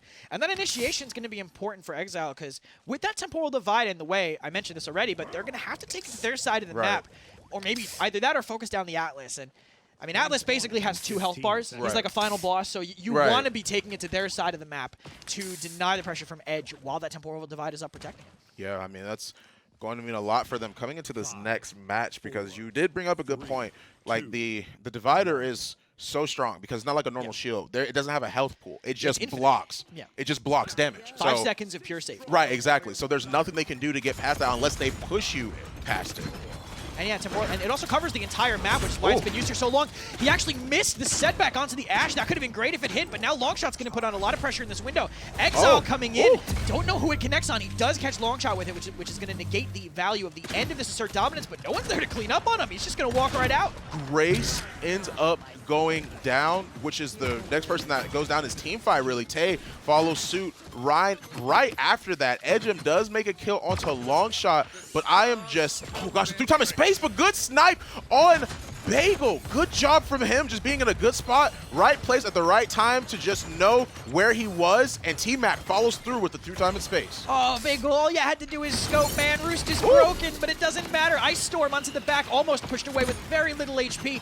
The Ashe is caught there in the corner, in the Ice Storm, does get healed up by the Damba. Good pick by them to keep that pocket healing up. They're going to need it with the pressure that Shadows is putting on as Exile go in to maybe get a retouch. Yeah, Tay and the rest of them are going to really just control point here, control this flank. Rockets are coming through to Knessa. She does eat a few of them. Grace blinking in, blinking out. There was something I actually didn't even get a chance to say beforehand. The Dragon Punch was there from Drogoz, but you didn't see it. It was like Goku, like instant transmission. He like, Grace blinks in, fingers on the forehead, blinks in, literally snipes Drogoz, snipes almost, and blinks back out almost immediately to make sure that I didn't go through. And now this happens. A complete team wipe. Exile just getting destroyed in that very, very short time frame. The Shadows now in control. Yeah, people were calling Tay a PPL level off tank. With this performance on Atlas he's having, I think he is proving himself right now. Bagel is finding good pressure when that divide is down onto Edge, but it's just not enough. I mean, watch Tay just walking straight in, picks off almost, and gets out, even wasting the kinetic burst and the Siege Shield cooldown. That's so much pressure from just that little bit. No cooldowns, but he doesn't need to move. I mean, what a dominant position he's in right now. Barrick is sieged up right on the point. The rest of Exile cannot find their way out of spawn. Tay taking a few shots at the rest of them in the back line is going to mean a lot. The Ice Storm, the Dread Serpent, the be used defensively, not even to really try and find anything. Grace does go down though. Tay has to back off as a result. Now that the kill is gone, 2 individuals on Shadows are down, but there's a minute 30 seconds left on the clock still. They still have a chance to actually make this comeback. Great timing on the Dread Serpent explosion too. If you detonate the Dread Serpent right before it hits the Atlas shield, it goes through. All the Atlas shield does, it doesn't block effects on the other side of it, it only blocks effects that go through it. So if you throw a Seismic Crash into the shield, or a Dread Serpent into the shield, it goes away, it's deleted from the game, it ceases to be.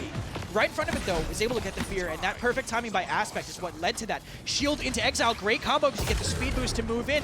No targets open for Tay as the Dragon Punch comes in to try to equalize. Oh, he's trying to do the best he can. He ate too much damage on the way in though, which is why he wasn't actually able to find the kill through time and space as well. I don't know if that actually ended up hitting the Anar. I don't think it did. It actually ended up whiffing. Bagel looking super low as well. Ancient and Barrick are really just fighting on the point, trying to see who gets the momentum, but that's a lot of damage coming onto Inara, too much for her to handle. The divider comes out. Knessa keeping Strix behind that wall, not allowing him to breathe at all. 30 seconds left, and it's looking like this game is pretty decided. Yeah, Headhunter came in and got a couple picks, but picks coming in from the DPS to trade in. Bagel holding in this Vines area, applying a lot of damage. Zoning really forward from Exile. Does Shadows have a chance at all the retouch? The tanks are coming back. I think there is enough time, but they're going to have to go through a whole onslaught of indirect damage from Bagel and Almost. Yeah, Barrick ends up getting just dismounted almost immediately. I don't think the rest of Shadows are going to be able to really touch it. Oh, they made it just in time. The Eevee, Grace coming in, touching at the very last moment. Now Dethroner can actually get to where he needs to be. The shots are coming onto Anar. She's already pretty low. Dome Shield is up, but now that Edgem went down, that's going to be pretty huge. They lost one of their snipers. Now Strix gets free reign to be where he needs to. Ice Storm goes down though. Grace picks up the kill onto Almost. It's going to be a lot. Flies right out of there. Dome Shield goes down as well with so much time seemingly left. Even though it is in overtime, they have so much of a chance to get something started. Grace finding the kill on the Bagel, but oh no! Great Dread Serpent by Aspect. That was good. Perfectly placed. I mean, I don't think Aspect, I love you, man. I don't think you planned to hit the wormhole, but you did hit the Throner and fear him off the cart. Catching Grace in the wormhole was just an amazing side effect that denied the retouch. I mean, you even saw the retouch potential, the OT potential that Eevee brings with that earlier blink in onto the cart to get that overtime, which let the tanks not have to give away their life. Looking at the stat lines here and the ultimates, a lot used from both teams there. Still flashbang up for Exile, but T-Mac, 80% on his through time and space, and he hasn't died yet all game. Yeah, it's gonna mean a lot. I mean, like, that's just like that's so pivotal now that they used the Dome Shield just then thinking that they were going to be able to touch, but the Dread Serpent came in so clutch, and then we see that they're just trying to find out where they are, but we're seeing the aggression, man. Shadows does not want to give any sort of breathing room to Exile right now. They want to keep this pressure going. They want to find their opportunity, and they want to take it as best they can while trading 1 for 1 almost immediately. Yeah, here Edge by the stage area, keeping damage onto Danger, crossing Bagel's sightline. Speed boost in the scope does let him get away. Shadows giving up point control. Exile having comeback means that they have a really good chance to take this. Edge playing inside the window, almost kind of playing here on low. We're gonna have to see how Shadows want to retake it. My guess is Shield comes in, they dive in, look for one target. Through time and space doesn't find anything, so it's all down to Tay. Yeah, they have the Exile there. They have the Headhunter as well. Kanessa trying to put herself in a spot where she can do something. Oh, that actually keeps him standing still for a little bit, finds a little bit extra damage onto the Inara. Now that it's gone, Tay goes down, but the Ice Storm is finally back up. Dragon Punch to come through. Here he comes through the sky, but Edgem, no time allowed for almost even getting a spot where this might be worthy. The rest of them are trying to follow in the touch at all, but they're not going to be able to find it. Overtime timer ticking down, but it might not be enough for them to touch, and Shadows taking game 5. No, not game 5. Game 4, actually. Game 4. Yeah, thank you, Dave. No, basically Edge turning that map into a shooting gallery. It just absolutely rattling things off. An uncontested sniper on that map is so difficult to deal with, and Exile had such a passive composition. Bagel had to win those duels, and credit to him, he was getting a ton of damage, but that shield from Tay made it so hard. Again, when that other sniper is invincible for 5 seconds at a time, there's just nothing you can do. Yeah, it's going to be really hard to try and find a way in, especially when, like, and I just want to give props to Edge on just on that Kanessa. Because not only did he have to deal with Strix in a certain position, he had to look out for Strix and he had to look out for Drogos. Both of them applying pressure. If he wasn't looking at one, that's who would be hammering him with as much damage as possible. So very well played from Shadows. 24 damage. 24 damage separates the two snipers. Yeah, that's crazy. Actually, wait. 34. Okay. But we both have some math problems today. Thank you, Dave. Thank you, no problem. Hey, listen. Don't listen, it's fine.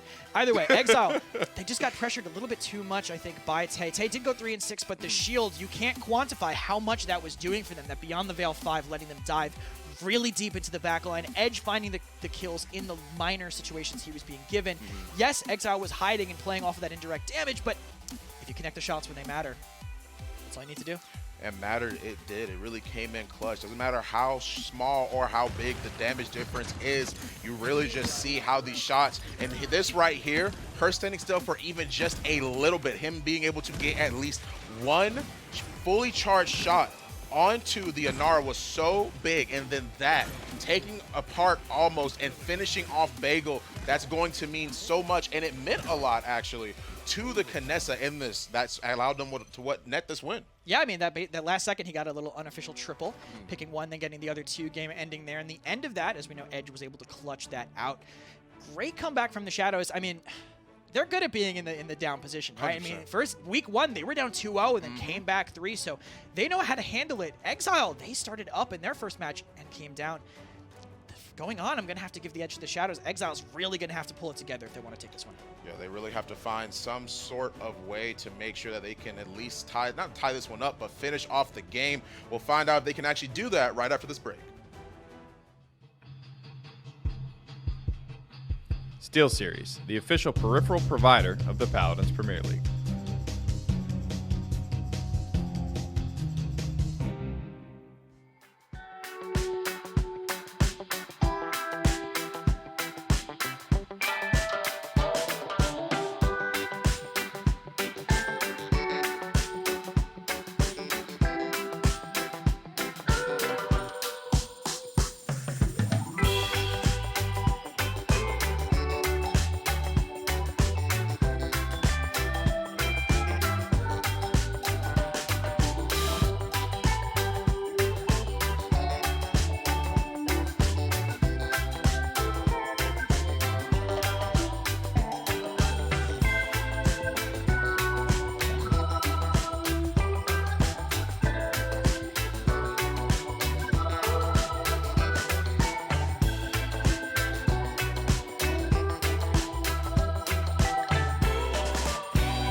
I hope you like game 5s because we got another one on the docket for you. Set number 1, of course, went 5. Set number 3 is going to go 5 as well. And if nothing else, now we know that the PML is going to be very competitive throughout this split.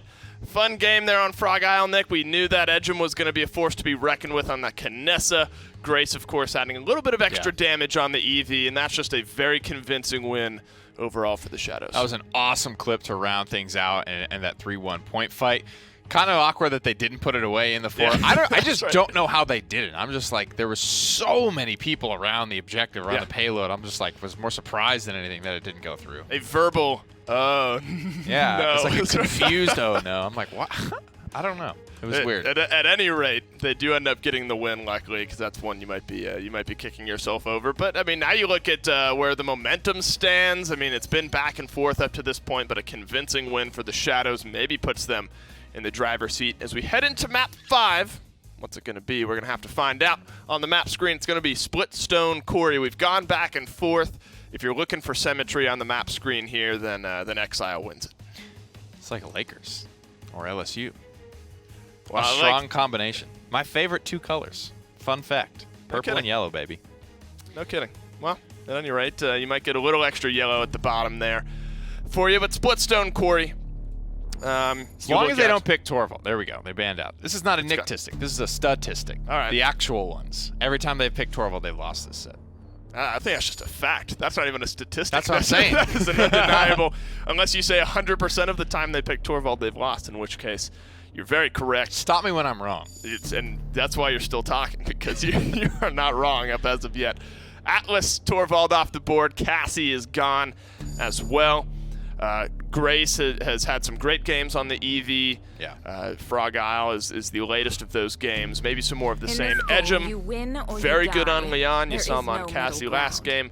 Gonna be the Leon this time around. Very good on this map as well. Just the players in this set. That's kind of the way this draft is going. At the moment, Exile, and it's kind of like, it's very apparent. Like, we're grabbing what we want. We are grabbing, you know, we're going to probably do 3 DPS. Can be flexible this draft. I will say, Genos Barrack can stay flexible, but the core of that Sea Serpent Beach is very good for that 3 DPS style. Shadows at the same time, they still want their damage amp, and they're going to get it one way or another. I'm surprised, I'll be honest, to see them going Furia right now. I feel like, in general, although I guess they have Barrack on the opposite side, I was thinking maybe you scoop up the Khan, which could be a contested pick here down the line. I think Willow's a fine pick because you're kind of limiting what they can pick on the opposite side. But giving them Ash Barrack is kind of a hefty toll. I guess then you lean into maybe a Nara Khan on the opposite side, maybe some Fernando. We saw some of him earlier today. But they're prioritizing, as you said, a little damage amp on their side. Willow as well. It's going to round out the top 3 here for the Shadows, and they get the Maeve over on Exile side. A good, strong top 4 from them. I think the reason they're cool letting the frontliners go the way that, well, they're going to go 3 DPS here. The reason they're cool letting these frontliners go, as we can see now, hindsight's 2020. But if you want, Willow's going to kind of dominate any frontline, right? Get your Leon so you can get Willow later, so you can yada, yada, yada, deal with the frontline, whatever it may be. 3 DPS has been working for them, man. These guys, sometimes you play the roster, and sometimes you have to play not this way, you know what I mean? Like, if you don't have the roster to run 3 DPS, you don't have players comfortable doing it, then you can't. But this is the opposite of that. They have arguably more comfortable players to play 3 DPS, so that's the way they're going to rock with it. Is what they drafted make sense to you here on Split Zone, Corey? Definitely, yeah. Again, it's high octane. If they can deal with this Victor and these blasters can fly freely, this is an easy game for Shadows. Yeah, Victor's gonna have a hard time staying alive up there on the high ground at the back of the map.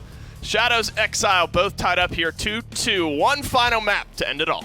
You heard from Nick. Easy game. Easy game? Easy game clap? for the Shadows. I Easy mean, clap. Edge is someone famous for the easy clap. Easy clap. Yeah, I wouldn't be too, I mean, I like how they came into it with a really strict idea, right? The Leon first pick and then immediately ending with 2 characters that get absolutely dumpstered by Leon. Yeah. To me says, as soon as they did those bans, they're like, all right, triple DPS, double blaster. You know? Right. And that's not something you'd normally just say. It's not something you're normally thinking about. But running it into an Exile that's kind of repeating their success from Bazaar. I mean, Bazaar, Ancient had a fantastic game on Barrack. They had a Victor Maeve DPS line, still piloted by the same people, almost on the Maeve. Bagel on the Victor. They have what it takes to do this. It's just going to depend on how well Shadows can sustain. I think it's a lot of pressure on Dethroner, honestly. It is. On that Khan solo tank on a map that's so vertical. That's Khan's biggest weakness for sustain. It's going to mean a lot for them in this set, this final game that's happening right now. Almost already here on the side, already in the high ground, knows where he wants to be, throwing out some daggers, pressuring this Leon so she can't get free shots onto the rest of his team. And now the rest of them on the Shadows are really fighting in this room next to Fidget Spinners, looking for a way to at least find something so they can get on the point with only 3% in Exile's favor. Yeah, this is a really tough comp for Victor to play into, honestly. I mean, I've played Victor into triple DPS and scrims on like a more vertical map like Timbermill. If a Willow is looking at you, it is very difficult, and a salvo into a beam is going to make it even harder. Bagel's going to have to hide for now to reheal. A really slow start, but that's what you expect from a triple DPS composition. They're all just hugging that side, trying to deny that point time, and that's exactly what they're doing. Only 12% on the board for both teams. Only 12% altogether on the board. Yeah, Exile, man. They're finding their like little like toe tips like into the water in terms of this percentage right now. But the fights, that will be the first blood in Exile's favor. I was literally just about to say that they're looking for some type of pick. Now that they found it, now you're going to see that percentage steadily climb. They found the momentum it is that they need, or at least really the pick that they need to make sure they can try and close this one out, or at least close this point out. Almost really fighting one-on-one with the Drogos here. Now, once again, we've seen this before. Shadows is like steadily building their way up. The Inflame goes through, followed by the Barrage as well. Don't know if this is going to be enough to fight anything. The Drogos drop down immediately, tries to find some type of shot. Dethroner catching long shot. That's going to be pretty big in this, oh gosh, in this fight right now. But really, Bagel picking off Edgem and that through time and space to force them to actually back off. That's going to be a lot for them. They're just using 1-0 after the next, followed by the Dragon Punch. You see him flying through, finds the kill onto Almost, but that's, I mean, like, that was a great trade. I mean, Exile able to take the point because of that now. The Willow's still above. They couldn't deal with their Fae Flight, but there's nothing that Edge can really do. The Thorn coming back in, but a great assert dominance. That CC in the way means they're going to have to feed for the point. Even the Furia went in. The comms on the touch weren't there. Edge going down as well. Great pressure from the Quarry from Exile, but damage coming in from Shadows. All these doors they're peeking from, though, that split means they can get that pick on Dethroner. Almost now kind of pushing on the side, using that Cap Burglar damage to keep it going. Exile gonna take this first mid, but that was a 3-minute fight. Yeah. The first objective just got captured. That's crazy. What a slow play from both teams, and the team that benefits less from slow play won. Now, here's the question that I would like to pose to you. Is there a reason that they decided to pick up the Drogos? We saw Eevee's, like Eevee performance from Grace being so good on him. And I sort of see how he's playing as a little bit like the Eevee. Like, he's dropping down, but a little bit too preemptively. Is there a reason that he opted to go for the Drogos? Is it just that better in Splitstone? It's more point pressure. Because the point about triple DPS on this map is you're constantly just dealing with the point right now. Right, exactly. You can tell by the position. Edge is playing on top of that area where Almost just died. Thank you, Almost. Very helpful. Edge is playing right there, and he's rotating from the high ground to the bleachers back to the high. Okay. The Willow is playing up top to spam lava to keep that controlled, and the Drogos is hugging that roof and spamming the point out of sight of anybody. Gotcha. So they have basically triple point focus with Edge kind of pushing the Victor when they see that opportunity. But Exile just played inside very slow, and they kept hitting their mark. And hopefully, while this Midnight's going on, they might continue to try to hit their mark here.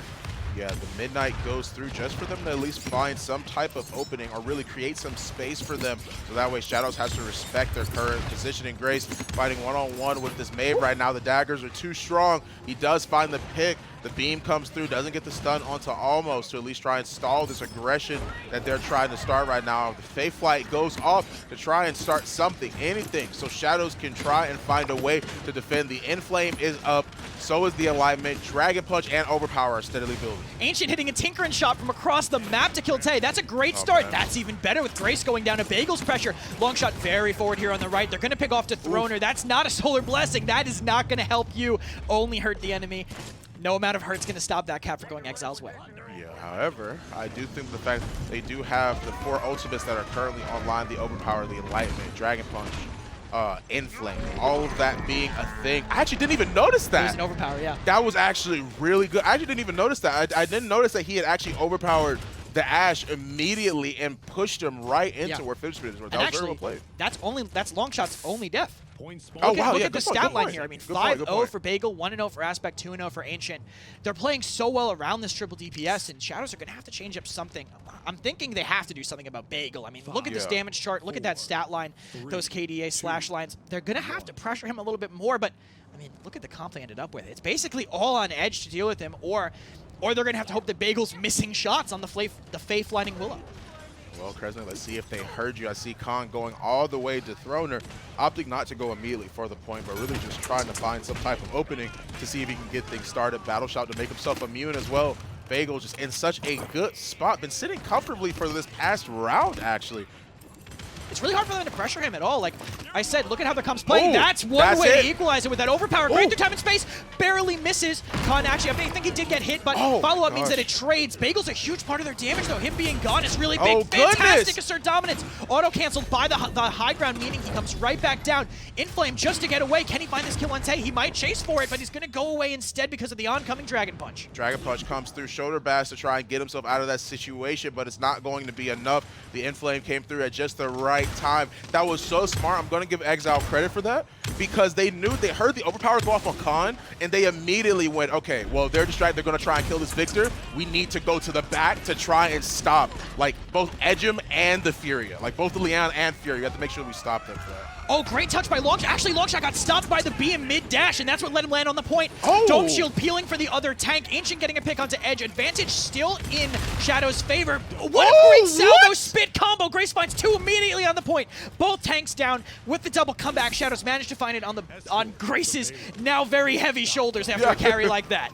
Hop in the backpack team. We're going on a journey. The carry salvo coming out from Grace to clean up the point that they were in the process of capturing. Nicely done from him. And now the rest of the Shadows now with point pressure. Well, now with payload pressure as well as their spawn pressure right now. Exile is finding a hard time to try and move their way forward and contest.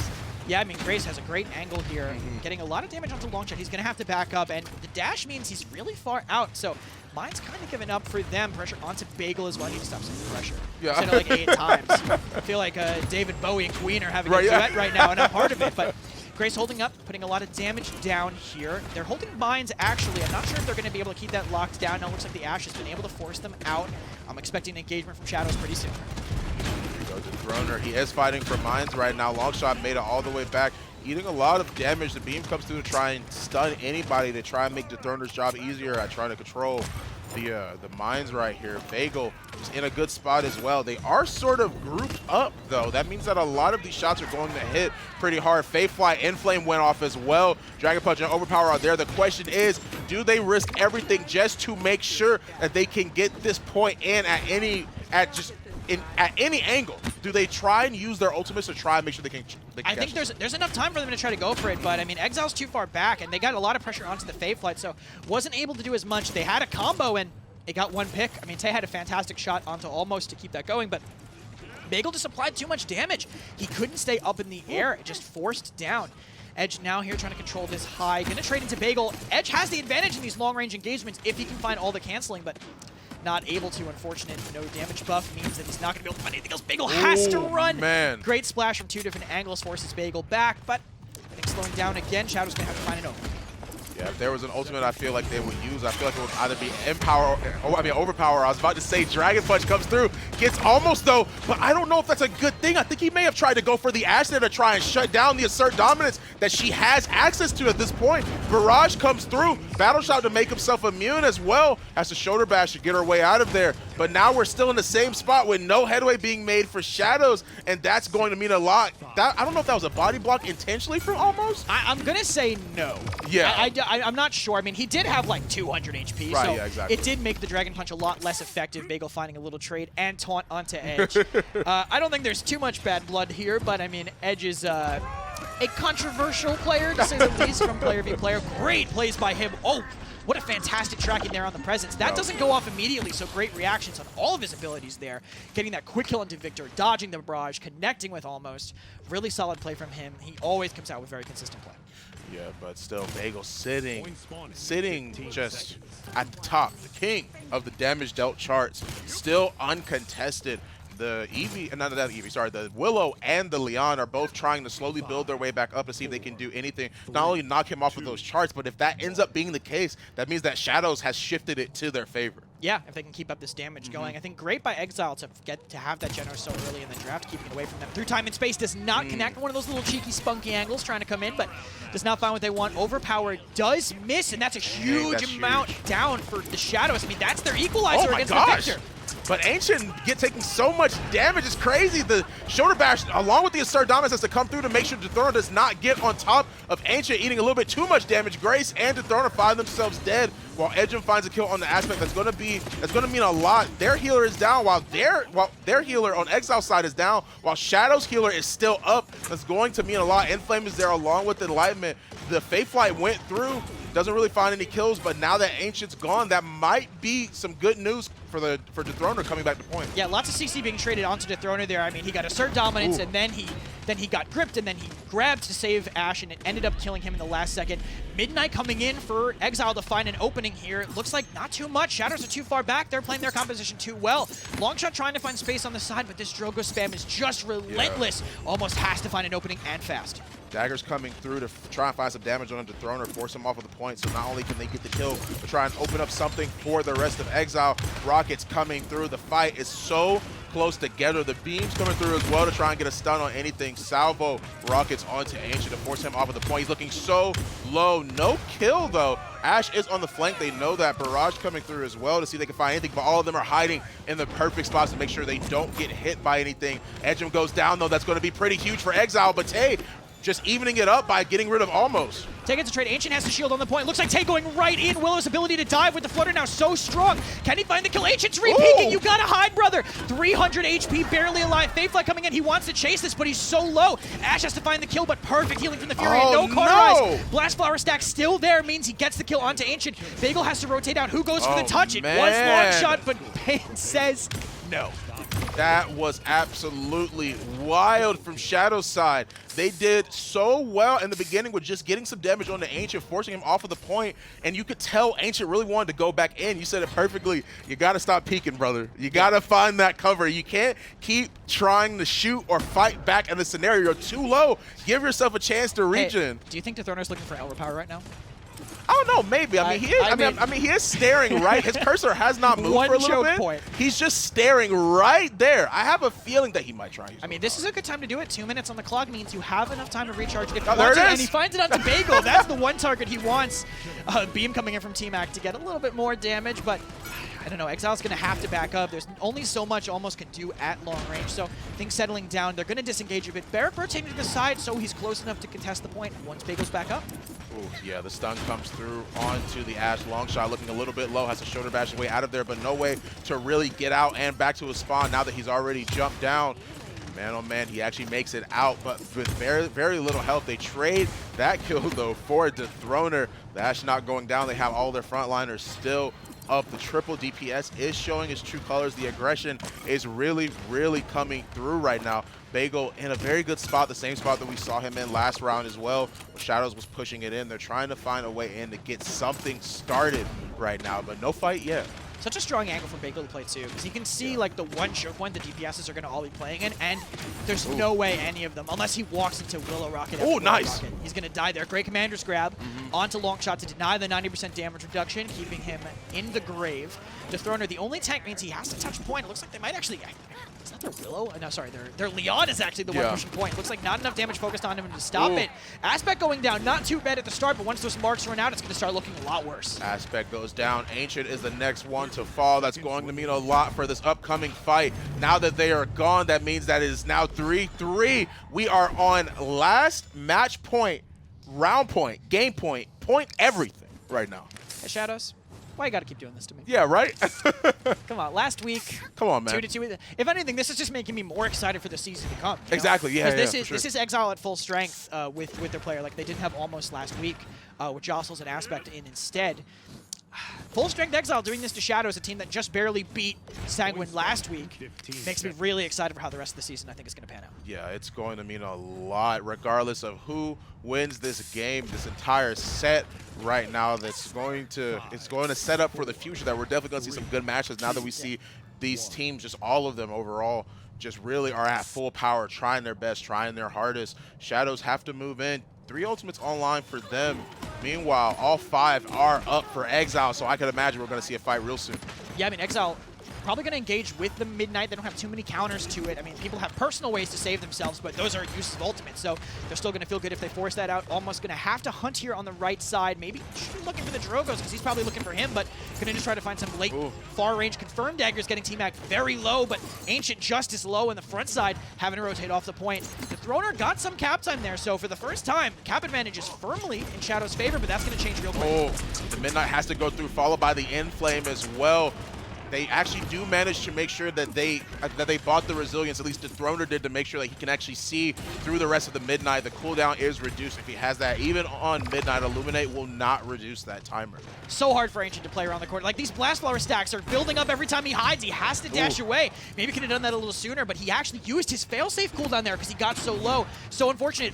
Longshot with a good assert dominance onto high ground. He has to bully a little bit harder, though. He's feeling so tentative, so much pressure on right now. Doesn't want to make that peak. Overpower missed by the Throner. Dome Shield coming on point means Ancient's going to build up a lot of cap time, but the Fade Flight's coming in too. Who's going to end up on the better side of this? That's going to be a huge question, Kresnik. Who's going to be on the better side of this? Barrage comes through. Tay finally killed him. The Ancient is going to be the start of something beautiful, potentially for Shadows. Drogos is there trying to 1v1 this Victor right now, but he gets picked. Grace going down, but Bagel so low. That overpower being missed was huge because you saw as soon as that was done, Barrett just set up shop, immediate Dome Shield onto the point to make sure they could not try and contest it at all. Point control is now up there for Exile. The Throner getting forced out on the side, almost smartly not chasing, going to play that high ground. He has that verticality, he can do that. The Throner's positioning here, though, means Ancient's going to kind of get forced out. Will the Throner get picked off here? Nope. Almost has to disengage again. He's being backed up. Here, the Inflame going off, too. That's a lot of damage. Can Exile get away? No! Edge finding Almost as he's trying to get away. Long shot here, but he's not going to be long for this world if he stays there. Aspect backing up in the open. You can't do that against inflamed backlines, brother. Trying to get out. Bagel having to back up here on the side, but Shadow's firmly at point control. That's a lot of damage. How about some more, says Drogos, coming in with the Dragon Punch to not just try and get a kill, but to force them off of it. Ancient's going to go down again. That's going to be huge. Ash has to find her way onto the point somehow through time and space, try and get anything, but they got the Throner. That's going to be so big for them, but no one else can contest onto the point they will touch to cause the overtime, but that's not enough. Exile end up losing that set, and Shadows takes it 3-2. I'm sorry, I was just laughing at that through time and space they tried to do. I was like, listen, I get it when it's hype and you're like, I have to do something. Hero syndrome sets in, but that was a Drogos. He's very mobile. He had thrust up. That was like, I mean, the gall to go for that play was astonishing, but still fantastic play by Shadows. Kind of proving us wrong on that. I thought their comp was going to be rough with how Exile started that, but they played the triple DPS so well twice. Yeah, I mean, during that last fight alone, they got 2 Inflames ready to go at the right time, perfectly timed as well. They really just went through that, just steamrolled through Exile during that very last fight. The fact that Ancient went down at the last minute was that meant a lot for Shadows to be able to close that out. And look at the damage charts here, actually. Let's see, Bagel, wow. Topping by a long shot. I mean, wish it was long shot because I could have made that joke, but still, I mean, Victor, Genos pocketed Victor is going to be up there, but still all 3 DPS is close to 100k, most over. The Throner pretty low in damage, but that wasn't his job. His job was to soak. Right. He took 185k. That's a lot out of it, plus the 110,000 shielding. So 3 and 8 stat line, but still he was the one who had to deal with everything while the rest of his DPS has got to play real safe. Yeah, we see that Grace, Tay, Edgem, all of them doing pretty well, maintaining positive, even though Grace is only, the differential is only by 1, 10 and 9, but you can't discount the Drogos, you can't discount the Leon, the Willow as well, and neither can you discount that Victor. Yeah, I mean, he was playing Drogos into Victor Maeve. And you don't think Maeve is a counter, but those players, I mean, they're able to do it. But a big highlight for me was Tay on that triple DPS. 100%. I mean, his Maeve earlier was great. We saw some crazy follow-up shots onto mid-air targets from him. It's not the easiest thing to get those mid-air confirms when you don't always play this class. And I mean, think of it. He's been a tank main for forever, basically, right? I think he played Blaster in the past when he went by Party Animal, but still, like, he hasn't played these in a while. Willow hasn't been meta for a while, and being able to flex back over onto this role, I mean, it shows how good of a player he is. Yeah, I mean, you just see here the positioning, the movement coming out from the Willow was so just important during all these fights. They were able to score so many kills in that fight where they just completely wiped out 4 individuals. Well, really, it was a full team wipe. One of them had just respawned. They were coming back to the point, but they had to wait because of the Shadows just pressure. Yeah, and you can even see the value of Blast Flower there, too. I mean, he hit Ancient a couple times. Ancient was like, all right, I'll dodge. I'll duck, dip, dive. I don't know the dodgeball move that well. But still, he's like, all right, I'm safe. Walk back to the point, 800, right in the face. I mean, those Blast Flower stacks last a while, and that consistent damage from Willow is such a big threat.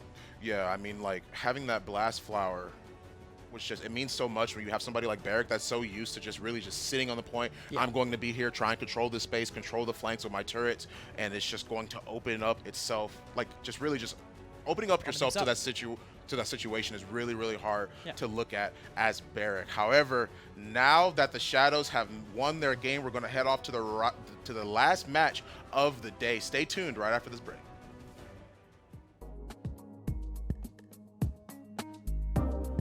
Alienware, the official PC provider of the Paladins Premier League.